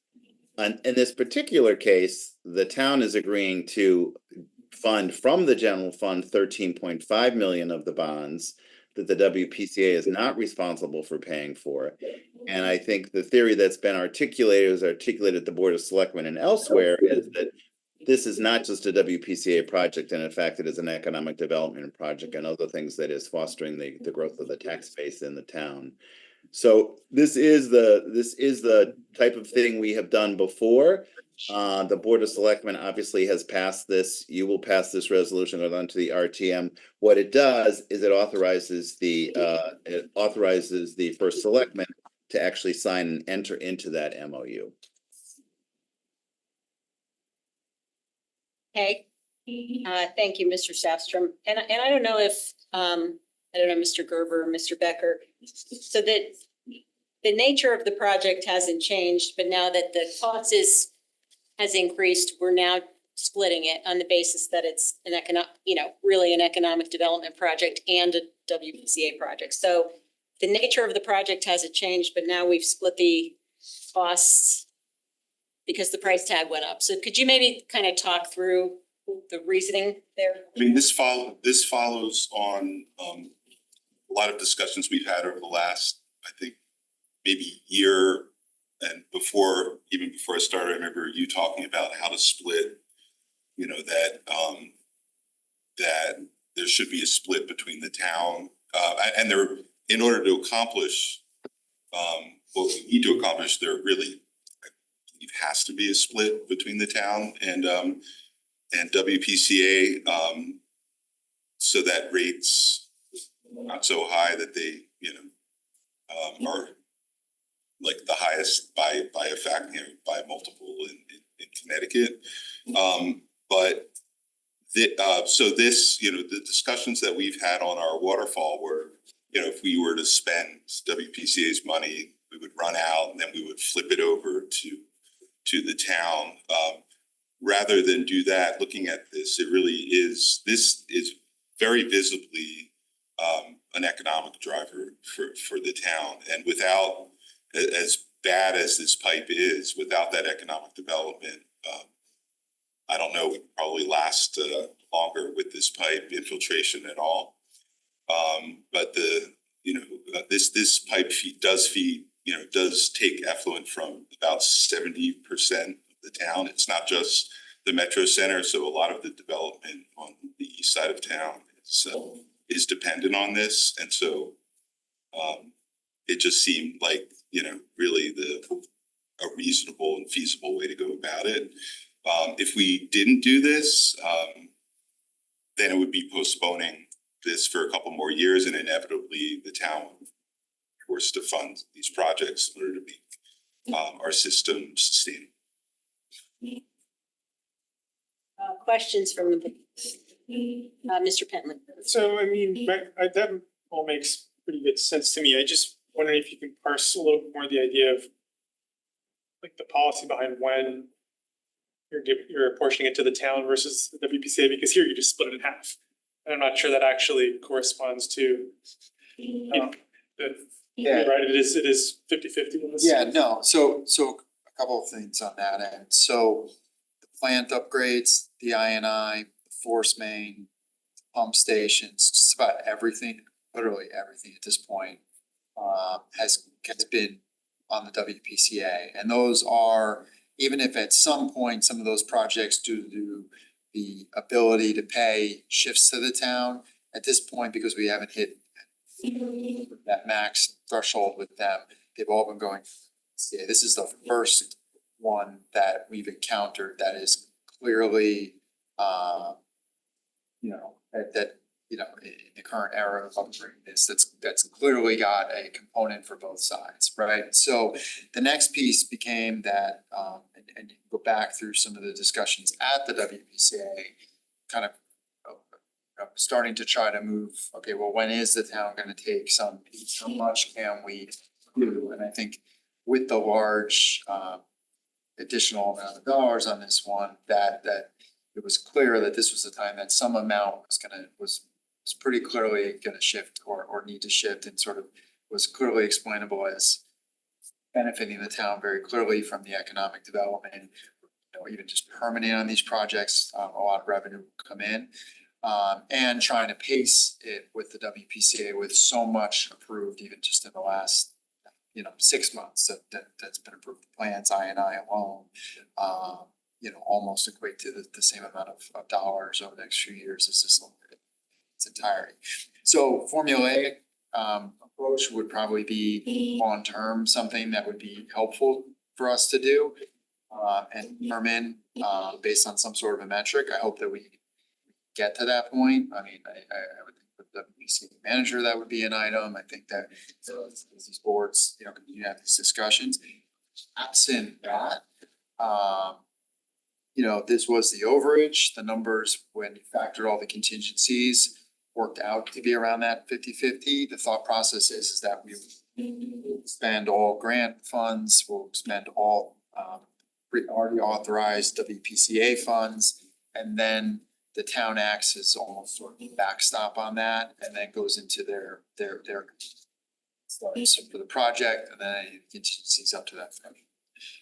These boards have been talking, frankly, since I was on, and probably a day on the back to before that, have had the same sort of never-ending philosophical debate about who pays, when pay, what percentage, how do we do it? No one's come up with something yet. So, yeah, if there were, if this board or even us, or really it's everybody jointly said, okay, it's this percentage, or here's this metric we're gonna go use, great, we'd be here with that. But the project's, needs to move forward. Has to happen, and there's no way. This seemed like a reasonable approach at this stage in the project, based upon back of WPCA. This board that the town to step in. So we can always, as we wade into other projects, even look at the overall thresholds between them in the future and adapt. But WPCA is pretty, tapped out as far as at least pacing itself on these projects. Good, Mr. Phillips. Other questions? Mr. Walsh. I think this is a reasonable. My question is how much is $18.5 million financing that WPCA is going to be responsible for? What's that going to increase either spending on a yearly basis on a budgetary basis and their possible rate increases? I think when we look at these things, we should get the public ready that we're going to start seeing some increases. Prepare them for at least some rough numbers on a project by project basis. But this is in their current year budget, right? Because we approved this last time. The portion the WPCA is responsible for hasn't changed, so. It's 9 million, so keep in mind. Minus grants, so, but that's coming, they folded it into the current year budget, right? This fiscal year that we're in now? Yeah, they're currently on a substantial portion of it. It's already been bonded. So, I mean, they're getting some of the revenue offset because we're technically making interest. Right, but I don't know if does that, because Jim, when we approved the I guess my point, when we approved the WPCA budget, we got an analysis of the debt service that was in there. And the debt service included, I believe, this bond, because this bond, the original amount that hasn't changed for the WPCA had already been approved. Now, how they set the rates with that is obviously up to the WPCA. They can set their rates using, So this $13.5 million is already in their number for the budget? They've already Nine. bonded 9 of it. They're already paying interest on 9 of it. and there's some grants So to there's it. some $4.5 million of additional. Correct. Okay. That would likely come out next July's issuance if all of the final steps to do construction go as planned. Wait, do the grants decrease the town amount or the WPCA amount though? Currently have that decreasing in equal amount. It's a total amount. So you have the total amount, the grants take down. Oh, right, that's right. And split in half, of which 30 minus the grants get you to. 9, so they have 4.5 more to bond on their end. So that would come next. I do have the schedule from the budget if anybody needs to see it. The Can I debt get it, service. Frank? You email it to me, Frank. Yeah, just to be clear, Lori, this is what you were referring to, correct? I can't really read that, but yeah, I think you gave us an analysis of how you came up with the debt service number in the budget and you. Yeah, okay. What I'm showing you is what that is, so okay, I'll send it. That might even be on the Google sheet somewhere if anybody still has that link.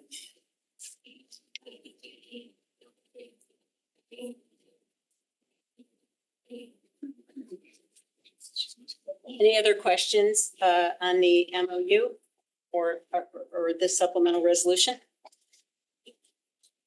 All right, So we can take this to a vote. All in favor of approving the supplemental resolution set forth in item 5 of the agenda, please raise your hand. Okay, it is unanimous 8-0. Thank you very much. John, good to see you. Good to see you. Thanks, Bill. Thanks, Megan. Thank you There all. go. You gotta stay. I know. Yeah. Stay.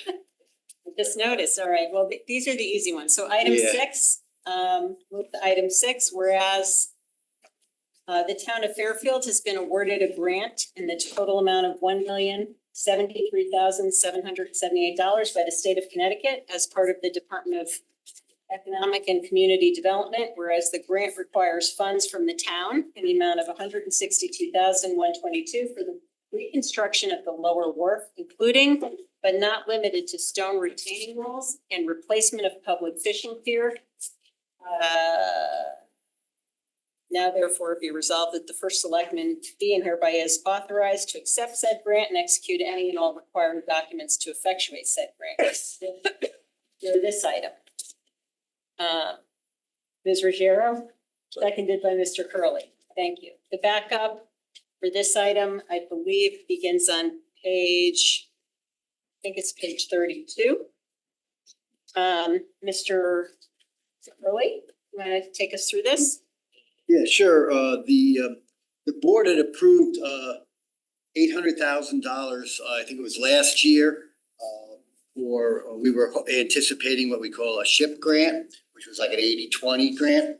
And through our state delegation and engineering applying for the grants, we were able to get state Urban Act grant money at almost 100% in terms of the additional amount that we were seeking. So it ends up being that they knew about our town share beforehand. It was 160,000.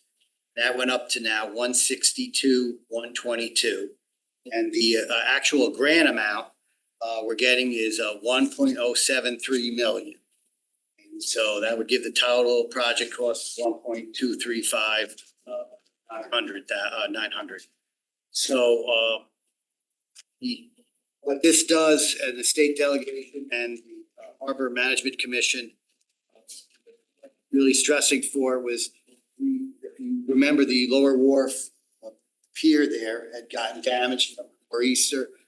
And it was like an L shape, and now we're gonna be able to do the full T shape the way it was originally back in the 60s and 70s. We'll also be able to replace the retaining wall that holds up the rest of the lawn area, so to speak, with the green space there. And so we were thrilled to get this grant, and we've actually, with the town share that was already approved, we've had our coastal engineer consultants start on finalizing the permits and eventually doing the documents. Great, thank you. Yeah, this is one of those good news stories, I believe, so. Easier one. Any questions from the board? $30 million. $30 million grant. Any questions from the board? All right, well, thank you, Mr. Hurley, and we also want to express our appreciation to our state delegation for helping us get these funds. So we can take this to vote. All in favor of approving the grant authorization set forth in item 6 of the agenda? Okay, it is unanimous 8-0. Thank you, Bill. Sure. Okay, so item 7 was, we had a presentation, we have on the agenda a presentation on the finalized purchasing policy from the purchasing director, but I did get an email from Tulin earlier today. I think we had some confusion around what the expectation for this presentation was. And he asked if we could take this off the agenda so he could have some time to put together a more concise and cogent representation of what we asked for. It's really a summary of the implementation status of the purchasing policy and any changes that he would recommend. So he recommended that we asked that we defer this item to a future meeting, and I agreed. I looked at the backup and I think it would be difficult for the full board to get through this level of detail, so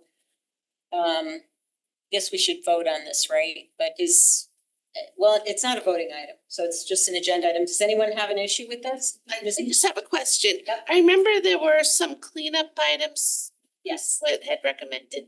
Are those being done as well? Yeah, so there were two objectives. One was that if the board recalls, the first policy went from a couple of pages to, 55 pages plus a bunch of exhibits. And much of that was memorializing existing procedures, I think. So we had asked Adam to give us a summary of the major actual changes that were made, and what this implementation status was. Has there been training? How has it been rolled out? Have there been any issues with it? And the board also suggested at the time that, why don't you live with the policy for, 6-9 months? And if something doesn't make sense and you want to come back to us and change something, bring back suggested changes and we can take those under consideration. So I think he's just looking for a little more time to put together a more concise summary to get us to those two things. All right, so I don't think we have to do anything. No. All right, so we will move on to item 8 then, and this is to consider and act. Excuse me, guys, so you know the microphones are. This is to hear, consider, and act upon a request from the Chief Fiscal Officer to transfer $277,308 from general fund contingency to various accounts in fiscal 24 for accrual of the PETA contract settlement. And to hear, consider, and act upon a request from the Chief Fiscal Officer to transfer $11,251 from WCA contingency to regular payroll in fiscal 24 for accrual of the PETA contract settlement. Can I have a motion to hear this item? Mr. Curley, seconded Mr. Walsh. Okay, so the backup for this item is on page 193. And I think, Frank, are you gonna take us through this? None of our backup here. I'm sorry, what did it? I think it is actually, I saw it, it's one page. Yeah, it's just It's attached to the purchase thing. Oh, Yeah. Yeah, because it's double sided. So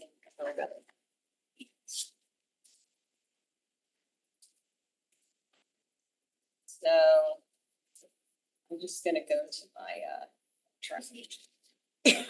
So just give everybody a minute to pull it up and deliver to you.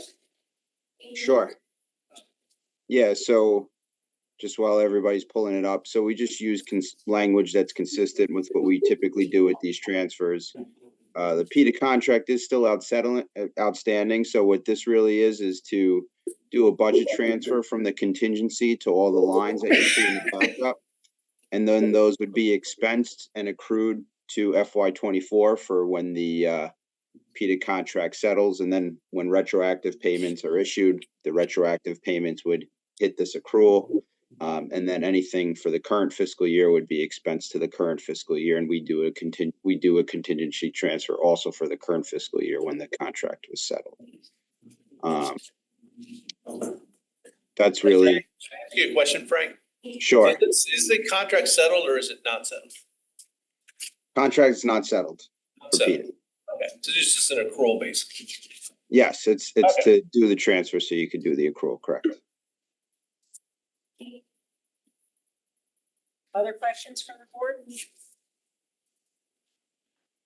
None? Okay. All right, well, if there are no other questions, we can vote on this item. All in favor of approving the transfer set forth in item 8 of the agenda and the reference meeting materials, please raise your hand. Okay, it is unanimous 8-0. So we'll move to item 9.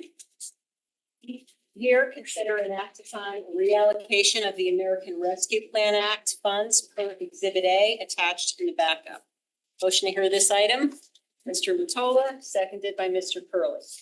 The backup for this item is on page 194 of the electronic version.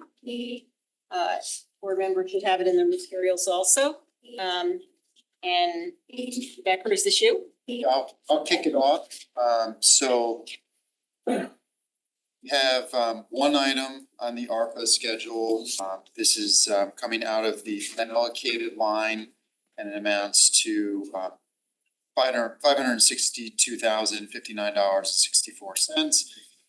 And the way that we got to that figure involves the quote, which is right behind ARPA schedule for the fire department replacement vessel, adding $25,000 minor incidentals and contingency amount on top of that, and removing reducing it by $425,000, which is what Kerma is giving the town in the form of a payment into our internal service fund for the boat that sank in the winter of last year. Great. So also here today, we'll have Chief McCarthy available, person if necessary. We also have Assistant Chief Roger Case, who is the operations chief for the department and heads up the marine division, which also includes under that the dive, and it's also very green, and also the vessel replacement committee who are on Zoom. So thank you for everybody there. This is something very important to the department, and certainly receiving all of good attention. I think most know that last winter,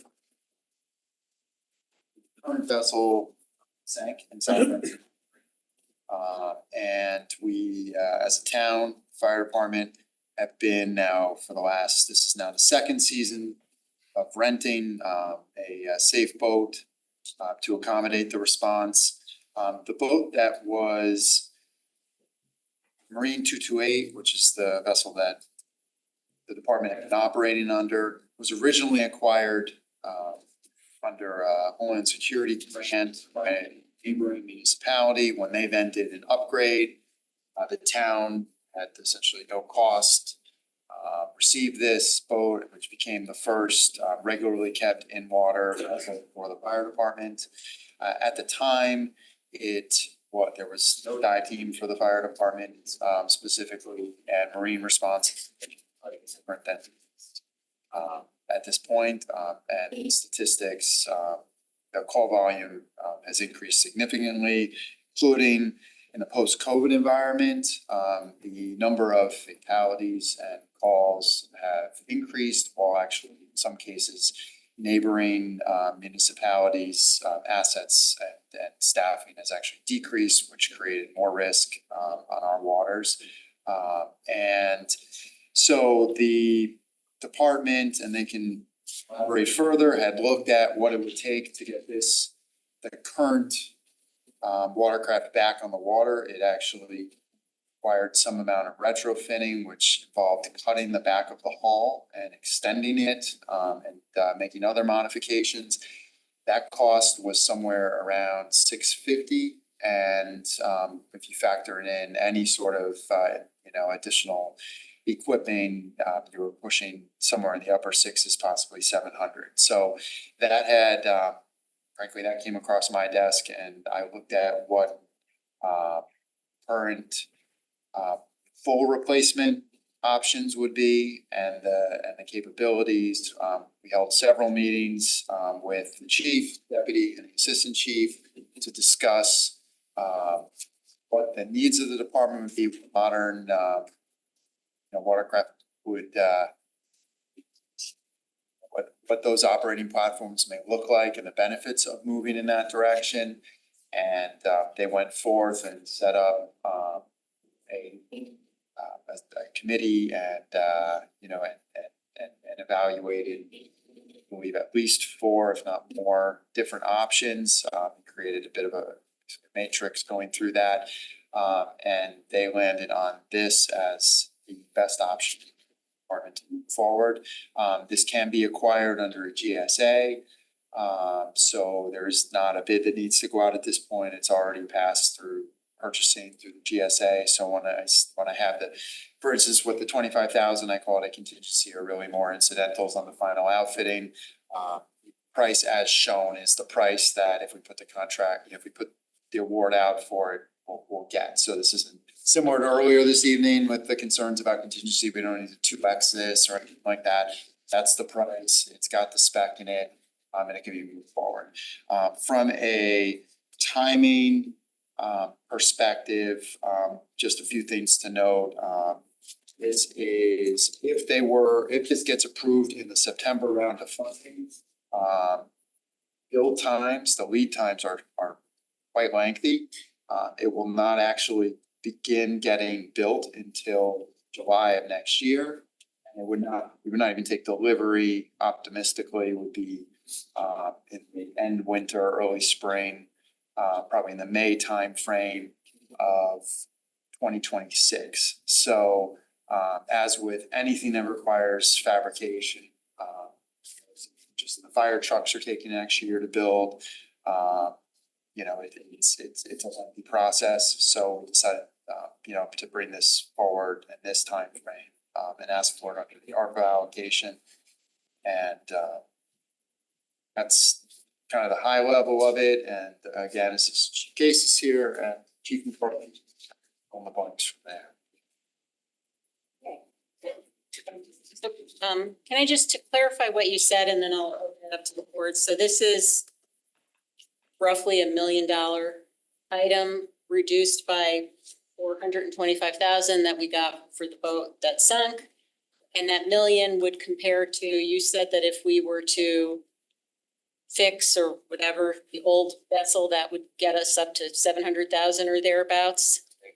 And how old is that older vessel? 2007, correct me if I'm wrong. Right.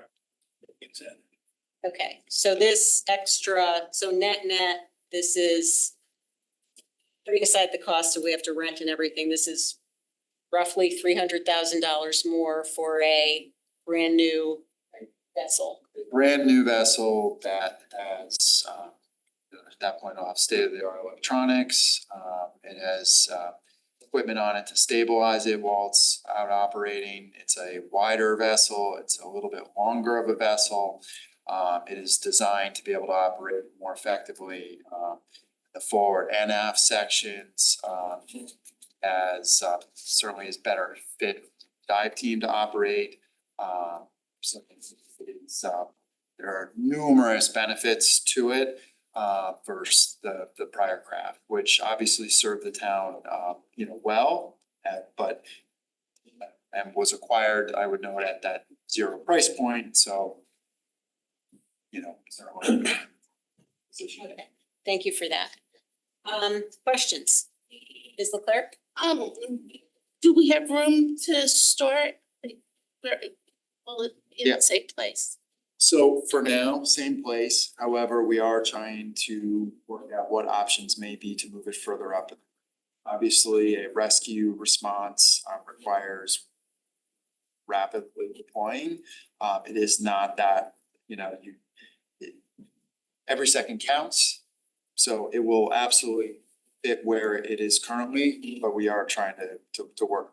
It may take a few years because obviously there's slip stocks. I mean, there's a few moving pieces there to try to move it further to the mouth of the harbor. But it does fit exactly where it is right now. And it will be done and ready to meet all the ARPA regulations, timing and stuff. Correct, yes.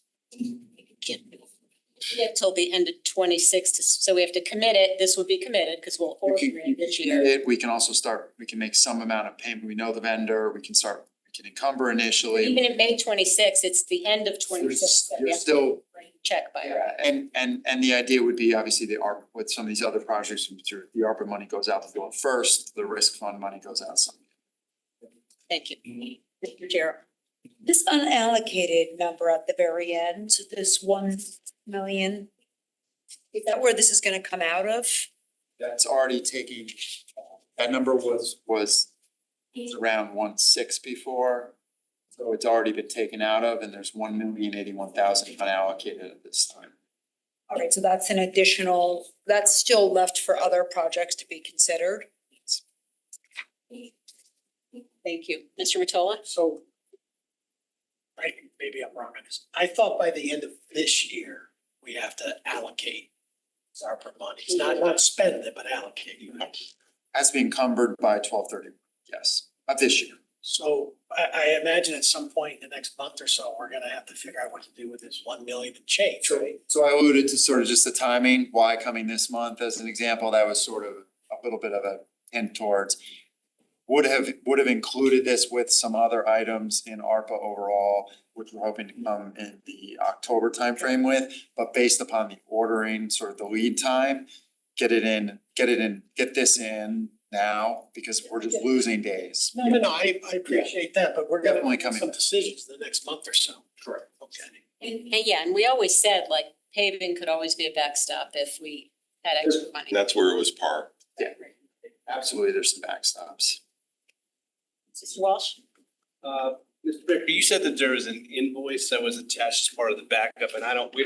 Yeah, I apologize, it did go out, but it went out as a secondary piece of backup.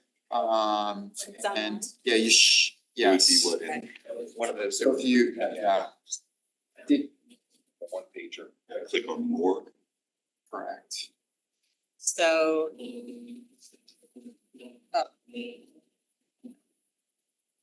Under additional. The invoice what does it say? It just matches the net amount? Correct, I mean, it's a 2-page, detailed, I mean, line by line down to, Okay, a telescoping boarding ladder for $600, right? And it brings you down to the total of $962,059.64, which we added 25 and then took 425 off of, and I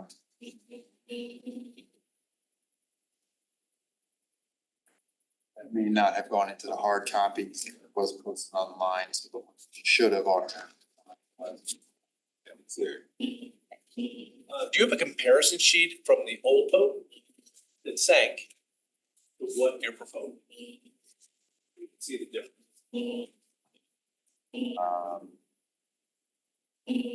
Prepare Specs. Specifications like length and. Yeah. Engine. Yeah, sure, yeah. Improved electronics, stuff that you've talked about. I would defer to either the chief or the assistant if they could at least explain maybe some of those details. Don't have a spec sheet on either of them. We haven't seen today, but document. Same document, metal craft. yeah, this Chief McCarthy. Yeah, so there is a comparison that could be made line by line between the existing Metalcraft 28-foot and this vehicle. It'd be very difficult to do that on the fly without that the Metalcraft spec right in front of me. I do have the price sheet that was submitted as part of the package that David referred to, but we could provide that as further backup to do a line by line comparison. That'd be great if you could do that. But I'll ask you some questions then, since you don't have that available right now. So, first of all, how did the old boat sink? How does a boat sink that's tied to a dock? How does that possibly happen? So I'll give you the best explanation that we have based on examination by the insurance company as well as the video camera that existed in South Benson Marina. This occurred on February 23rd, 2023. It was the coldest day of the year. It was a 0 or just below 0 degree day. There was a wind from the north. The vessel was moored in South Benson Marina facing south. It is presumed that the scuppers froze open and wind-driven seawater was pushed into the open scuppers and flooded the transom, and it slowly took on water and was unable to discharge from the bilge. There was a power failure, so that might have contributed to the loss of bilge pump, and as a result, it took on so much water that it sank. What are scuppers that you? So the transom collects water in the stern of the boat. The scuppers, flap valves essentially, that allow the water to escape from the back of the boat. And in this circumstance, those scuppers froze open so that water was able to infiltrate the transom. And how will the new boat prevent that from happening? There is a different design, and it was recommended by the insurance company that any changes to the metalcraft boat or any replacement use a different design so that it is not operating on a hinge. Okay, so you have a video camera on the boat? We have a video camera at the police facility at the marina, and it captured in a wide view all of the vessels in the marina, including the fireboat. Nobody monitors that fireboat to see how it's doing it all on a daily basis? Every day. Every day, our crews go out there. As a matter of fact, one of our most diligent Marine officers was there that day, checked out the boat.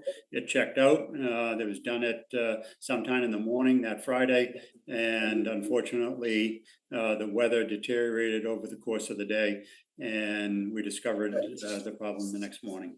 Okay. How long was the old boat? And what's the length of it? 28 feet. What's the length of the new boat? 34 feet. What's the reason why we need a longer boat?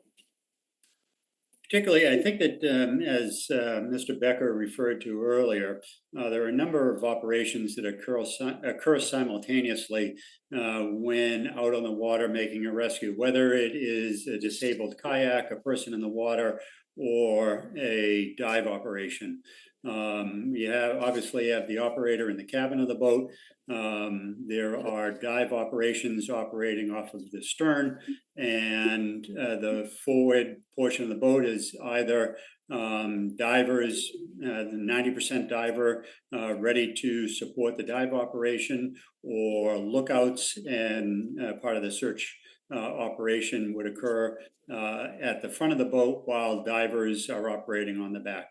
If you think of some of the typical responses that the fire department goes to out on the water, it is taking on folks that become disabled or in the water, kayakers that get separated from their kayak, or just become fatigued and need support. So you're pulling on to the boat or pulling behind it, the vessel, as well as taking on passengers on the boat.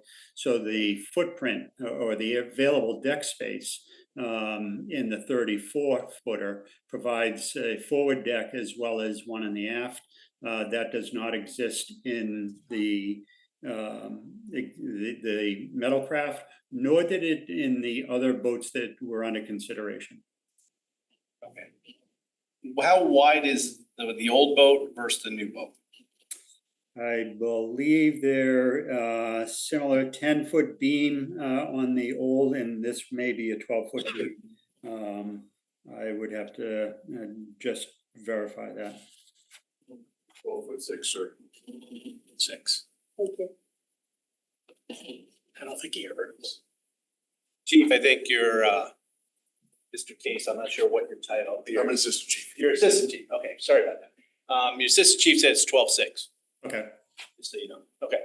And what type of how many engines and what size engines do you have on the old one versus the new one? I'm just trying to figure out why the cost difference is here. Is Roger Chief Case on the line? Maybe you can answer that. President Chief, would I be able to join the table? Yeah, of course. Yeah, come on up. He's right there. Thank you for having me. Thanks for being here. Certainly, thank you. It's certainly something that everybody's gonna understand all the aspects of it. Sir, can you please repeat your question? The engines versus the old, like how many, what size engines were they horsepower versus the new? The 28 originally came with two 250 horsepower engines for a total of 500. Okay. We were able to repower that boat with two 300 horsepower engines. So it had a total of 600 horsepower when she went down. The new vessel has three 400 horsepower engines for a total of 1,200.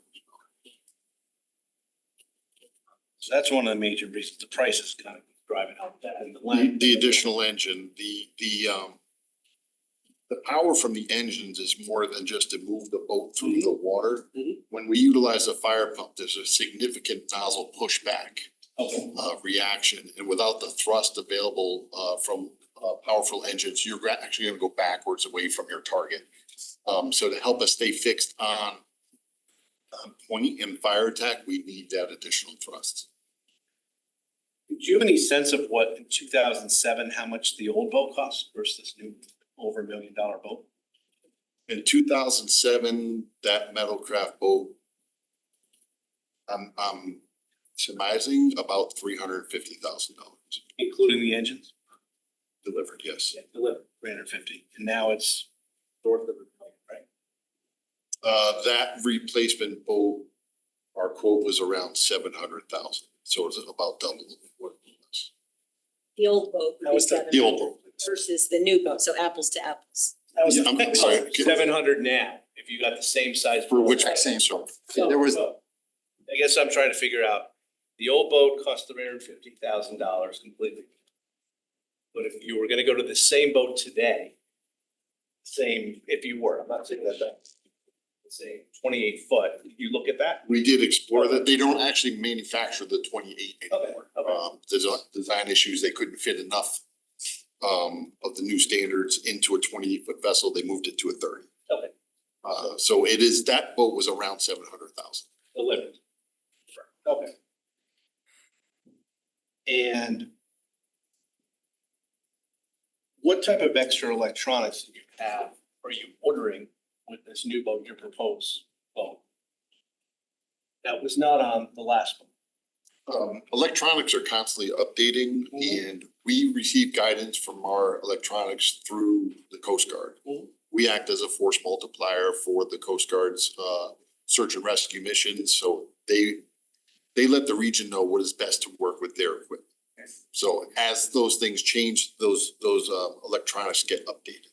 So we had a Raymarine suite on board that featured two monitors, a forward-looking infrared camera, radar, sonar, things of that nature. We're going to increase that by one station as far as multifunction display to allow the person who is doing all the communications of the boat to handle that aspect of it and send the coordinates to the operator of the boat and the navigator of the boat. Roger, Chief Case, just to emphasize that point, there's not a significant difference in the electronic package other than the additional workstation. Correct.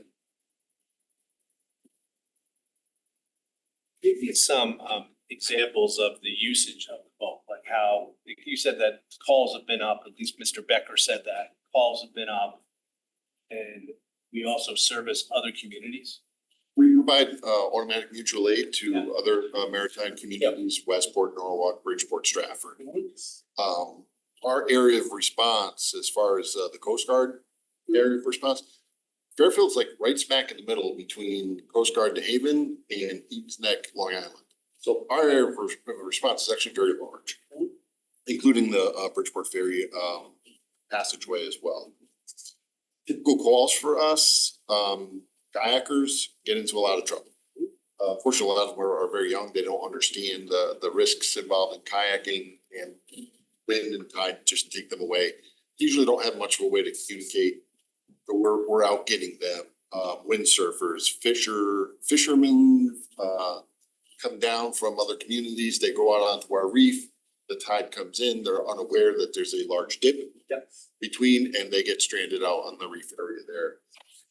We've had several boats strike either sunken island or the reef. We had, I think 3 this season. And now they're aground. So more of those boats need rescue. And if they have any structural damage there, then the CTO's involved, the police department is involved. But every entity that goes has a specific task that they're trying to do. So we're doing our search and rescue and life safety mission. The police department is doing their investigation as to what accident occurred, and they're concerned with maintaining the property after the life passenger is taken away. CTO just brings things back where they need. What percentage of your calls are mutual aid? Don't benefit directly Fairfield taxpayers?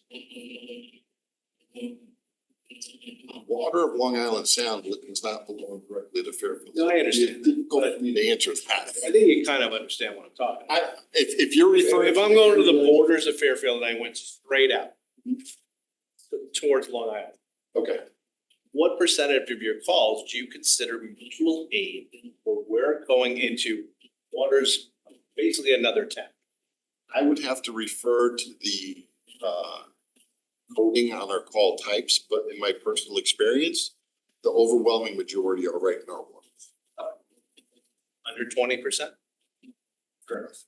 Okay.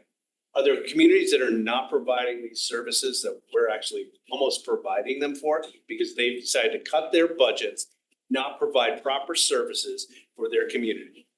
That's a good question. Other communities in Fairfield as well. Yeah. When their boats go out for service, they cannot provide any aid or. Yeah, sure. We receive aid in those situations and we give aid in those situations. The city of Bridgeport had a major refurbishment of their fireboat last year, so it was out for quite some time. Okay. They were using a 17-foot inflatable boat to try to, take care of issues on Long Island Sound. And it's fairly unsafe. It's a difficult environment to do that. The town of Westport just has one police boat. They have no fire to be able to do that. And we rarely travel outside of those areas, but we have been to the areas off of Norwalk, the islands that are off there, for mariners in distress, out the middle ground, this bar, stay strapped. Do you think it's a problem that some of these other communities don't have a fireboat? They're relying on us? There's a group that we maintain a relationship, called the Port Security Group. And has representation from all the communities along the coast in that group. Each community is doing the best they can with what they have. Would it be realistic for every community to? They have to look at they have to assess what they're challenging. They might not, they don't have a dive team that needs marine support. So they don't require the same amount. Why don't they reimburse us for? That'd be nice, but in the mutual aid agreement, that's why that exists, because we understand that, for mutual aid, we understand that there are communities that cannot meet the challenges for, the call types and volume that are occurring at the moment. Mr. Walsh, if I could interject. Sure. I don't believe that, going back to the comment that Chief Case made earlier, the number of mutual aid calls is a very small percentage, particularly for with the fireboat. Very small percentage of the number of calls that we respond to, and we do receive support, particularly from Bridgeport, for backup when there is a marine emergency. So I think that on par, there is a good give and take. And we are not being taken advantage of, I don't think in any way. Okay. Can you give me some sense of what the operational costs are going to, obviously they're gonna go up. We have 3 larger engines. And we had one extra engine, plus all 3 engines are larger because they're 400 horsepower versus 300 horsepower. what the operational cost increase is going to be from this new boat.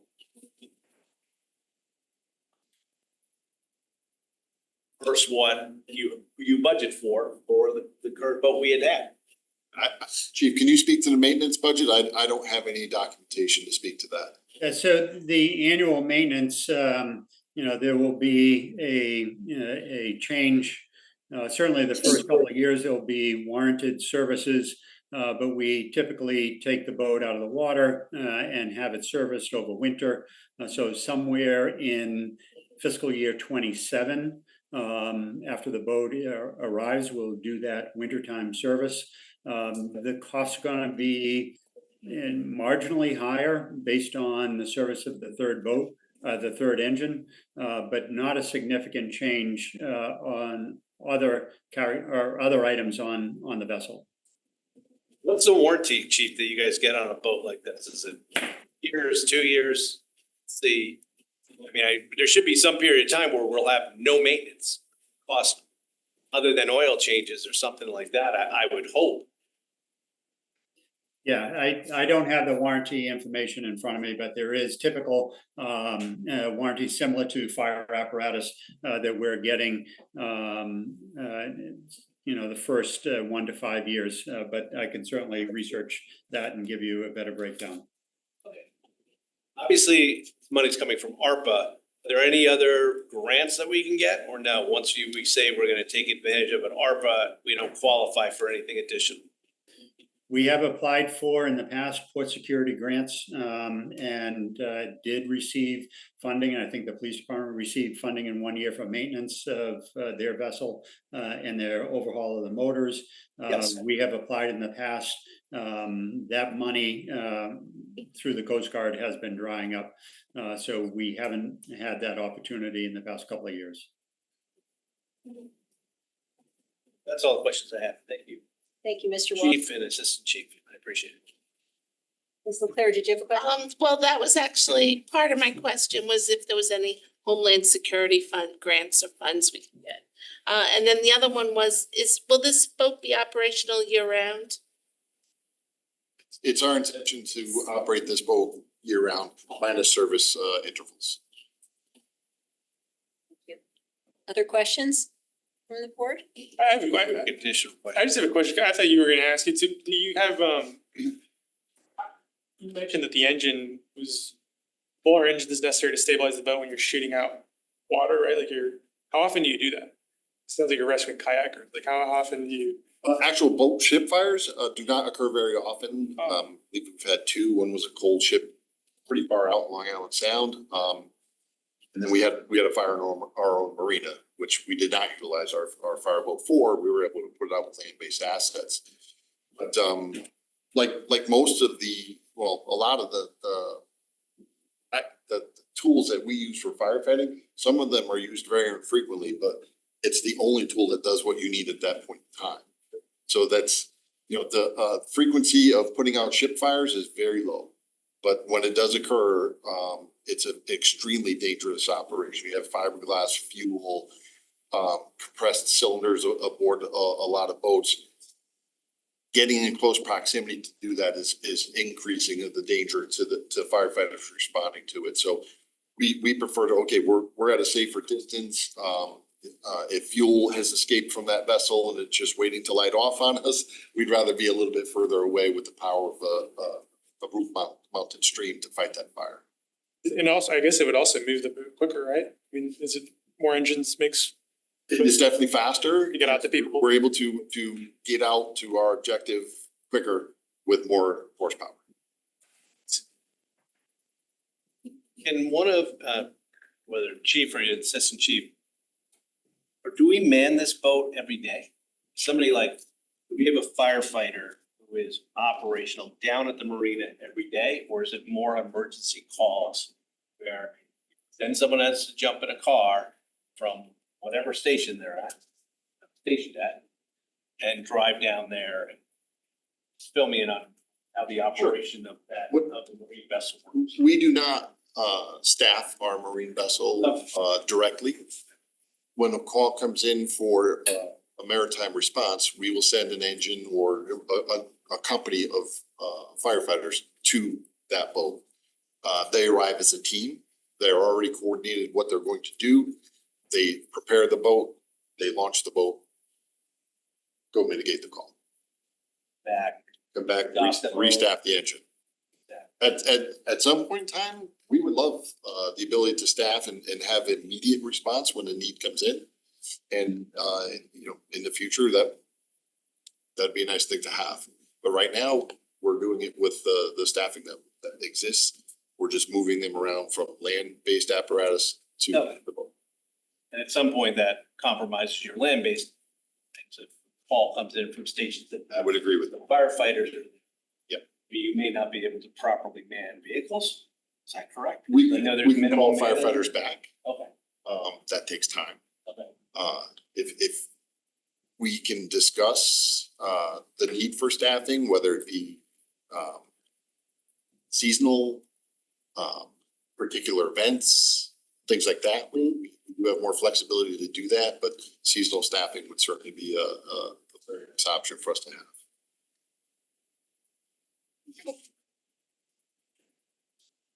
Thank you, Jim.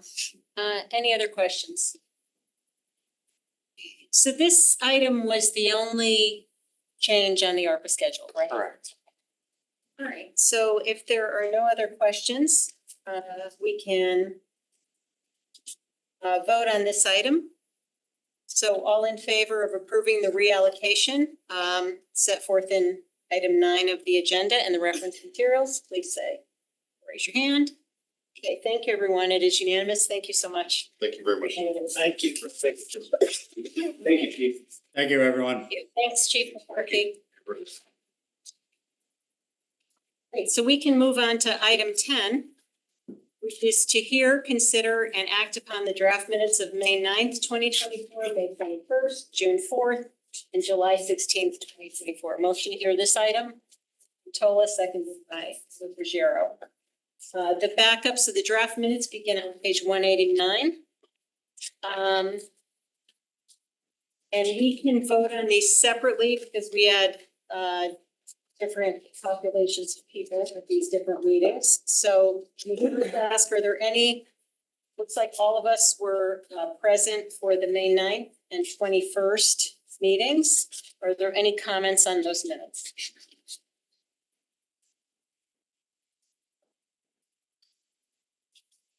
Okay, seeing none, all in favor of approving the minutes of May 9th and May 21st, 2024, just raise your hand. Okay, it's unanimous, 8-0. All right, so the minutes of June 4th, Mr.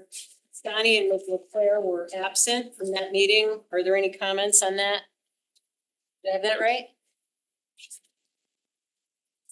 Or is that a different one? I have July 16th, Mr. 16th. Yeah, no, so we're on June 4th. Oh, I'm sorry. So June 4th, Ms. Leclerc was absent. Are there any comments from other board members on those? Yes. Okay. All right, all in favor of approving the minutes from June 4th, 2024, please raise your hand. Okay, oppose, abstention, okay, thank you. All right, so those minutes are approved 7-0-1 with Ms. Leclerc abstaining. And July 16th, Mr. Kenley was absent. Any questions on those minutes? Okay, all in favor of approving the minutes of July 16th, 2024. Opposed, abstentions. All right, those minutes are approved 7-0-1. That's great. So we'll move to item 11 to hear. I think, is there a 521 on here also? Yeah, we had that in the first one. So we did the first two. Oh, you did the two Yeah. together, Sorry, sorry. we did the two together, May 9th and 21st, then June 4th and July. So item 11 is to hear and consider any other communications. Mr. Becker, Mr. Gerber, do you have anything for us? One item following up from, I believe, second one, parking authority. Yep. That one, we did have a meeting with them. We are now evaluating, it's an attorney, he's working on evaluating their structure. And so far, it's they have not made that payment from the. I can't hear you, David. Can you speak up a little? Yeah, sorry, the acoustics. So the parking authority, they've not made the payment still from the end of the year, so clearly it will not be recorded within that fiscal year at this point. We are still seeking that payment and terms moving forward. We've now moved it to the town attorney and working through their structure, and it almost is every discussion that we have actually seems to prompt even more questions about how it even got to the way that it's structured right now, the way that they're operating. So I don't have much of an update as far as action, other than we are starting to pursue whether or not even the structure and the way that they're designed right now is even feasible long term. They simply made no payment as they were supposed to, and have taken the stance continually that they don't have money, even though they have roughly $2.7 million on hand right now between two accounts. And they've taken the stance that they have a large amount of capital projects. The best they could present to us was less than $500,000 in total. So there's no reason for them not to be making these payments. At this point, we are actually more perplexed at the structure and whether or not they're employees or not. They're in a separate fund that have raised a little more questions. So we've actually moved it really a lot, some of this to the town attorney to try to sort the sort of legality of the way that they're handling things, and then what our options are to perhaps not even have them structured the way that they are right now. It was an ordinance driven item, so the theory goes that we could probably unwind and work it and have them function as effectively, if not more, and maybe just as a town department. I'll ask a question. So, and Mary, you might remember this, but up until 2 years ago, there was a separate audit done of their financial statements. And then they got folded into the town as a fund because they didn't have the money. I don't know if something changed in the accounting standards in evaluating the reporting entity for the town, but because they got folded in, they no longer have a separate audit, which if they're just part of the town, I think it's, a little bit of a crapshoot, kind of what gets looked at as part of the town audit. So I always thought they were totally independent, that they're the parking authority and that they were completely separate. And I never understood why they insisted on combining them with the town audit. I think, except that they didn't have money during COVID, so we were. No, I don't think that was it. I think they met the criteria for being part of the town's reporting entity for whatever reason with the dependency on the town. But the thing that, I guess my question is, is this a potential project for internal audit to look at these I just get a little uncomfortable given this dynamic that they're no longer subject to a separate audit. They're part of the town theoretically, but the town doesn't seem to have control. That's why they become part of our reporting entities. De facto, we're supposed to have control over them. So I wonder if that's a worthwhile project to look at and help understand some of these issues. I think that would be beneficial. I mean, you can take a back approach as we talked about it. I'm not saying we don't look at the legal issues. Yeah, I'm just, no. in terms of the cash they have on hand, where it's going, why they can't pay, and all of this stuff. It just. So, yeah, and I think we have an audit committee a week. Okay, so maybe we'll discuss it. So maybe we can add that as an item and maybe look for what I'd like to do is maybe if we can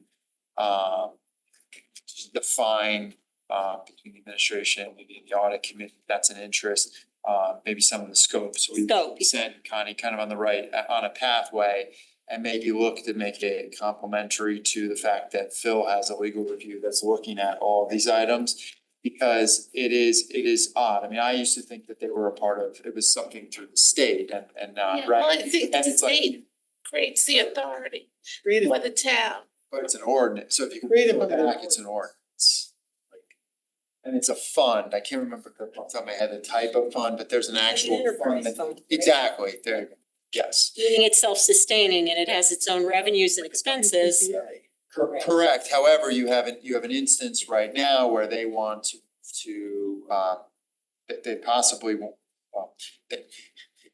the police department had given them a vehicle, they didn't want to repair the vehicle. Now they're trying to have the police department go out and hand go through in a world where we now have electronic parking. So then we provided a vehicle, one of the electric ones that wasn't being used, had the police department outfit with the license plate readers because it made no sense what they were doing. They don't want to pay the bill. It's a couple $1,000s. They don't have the money, similar to the audit.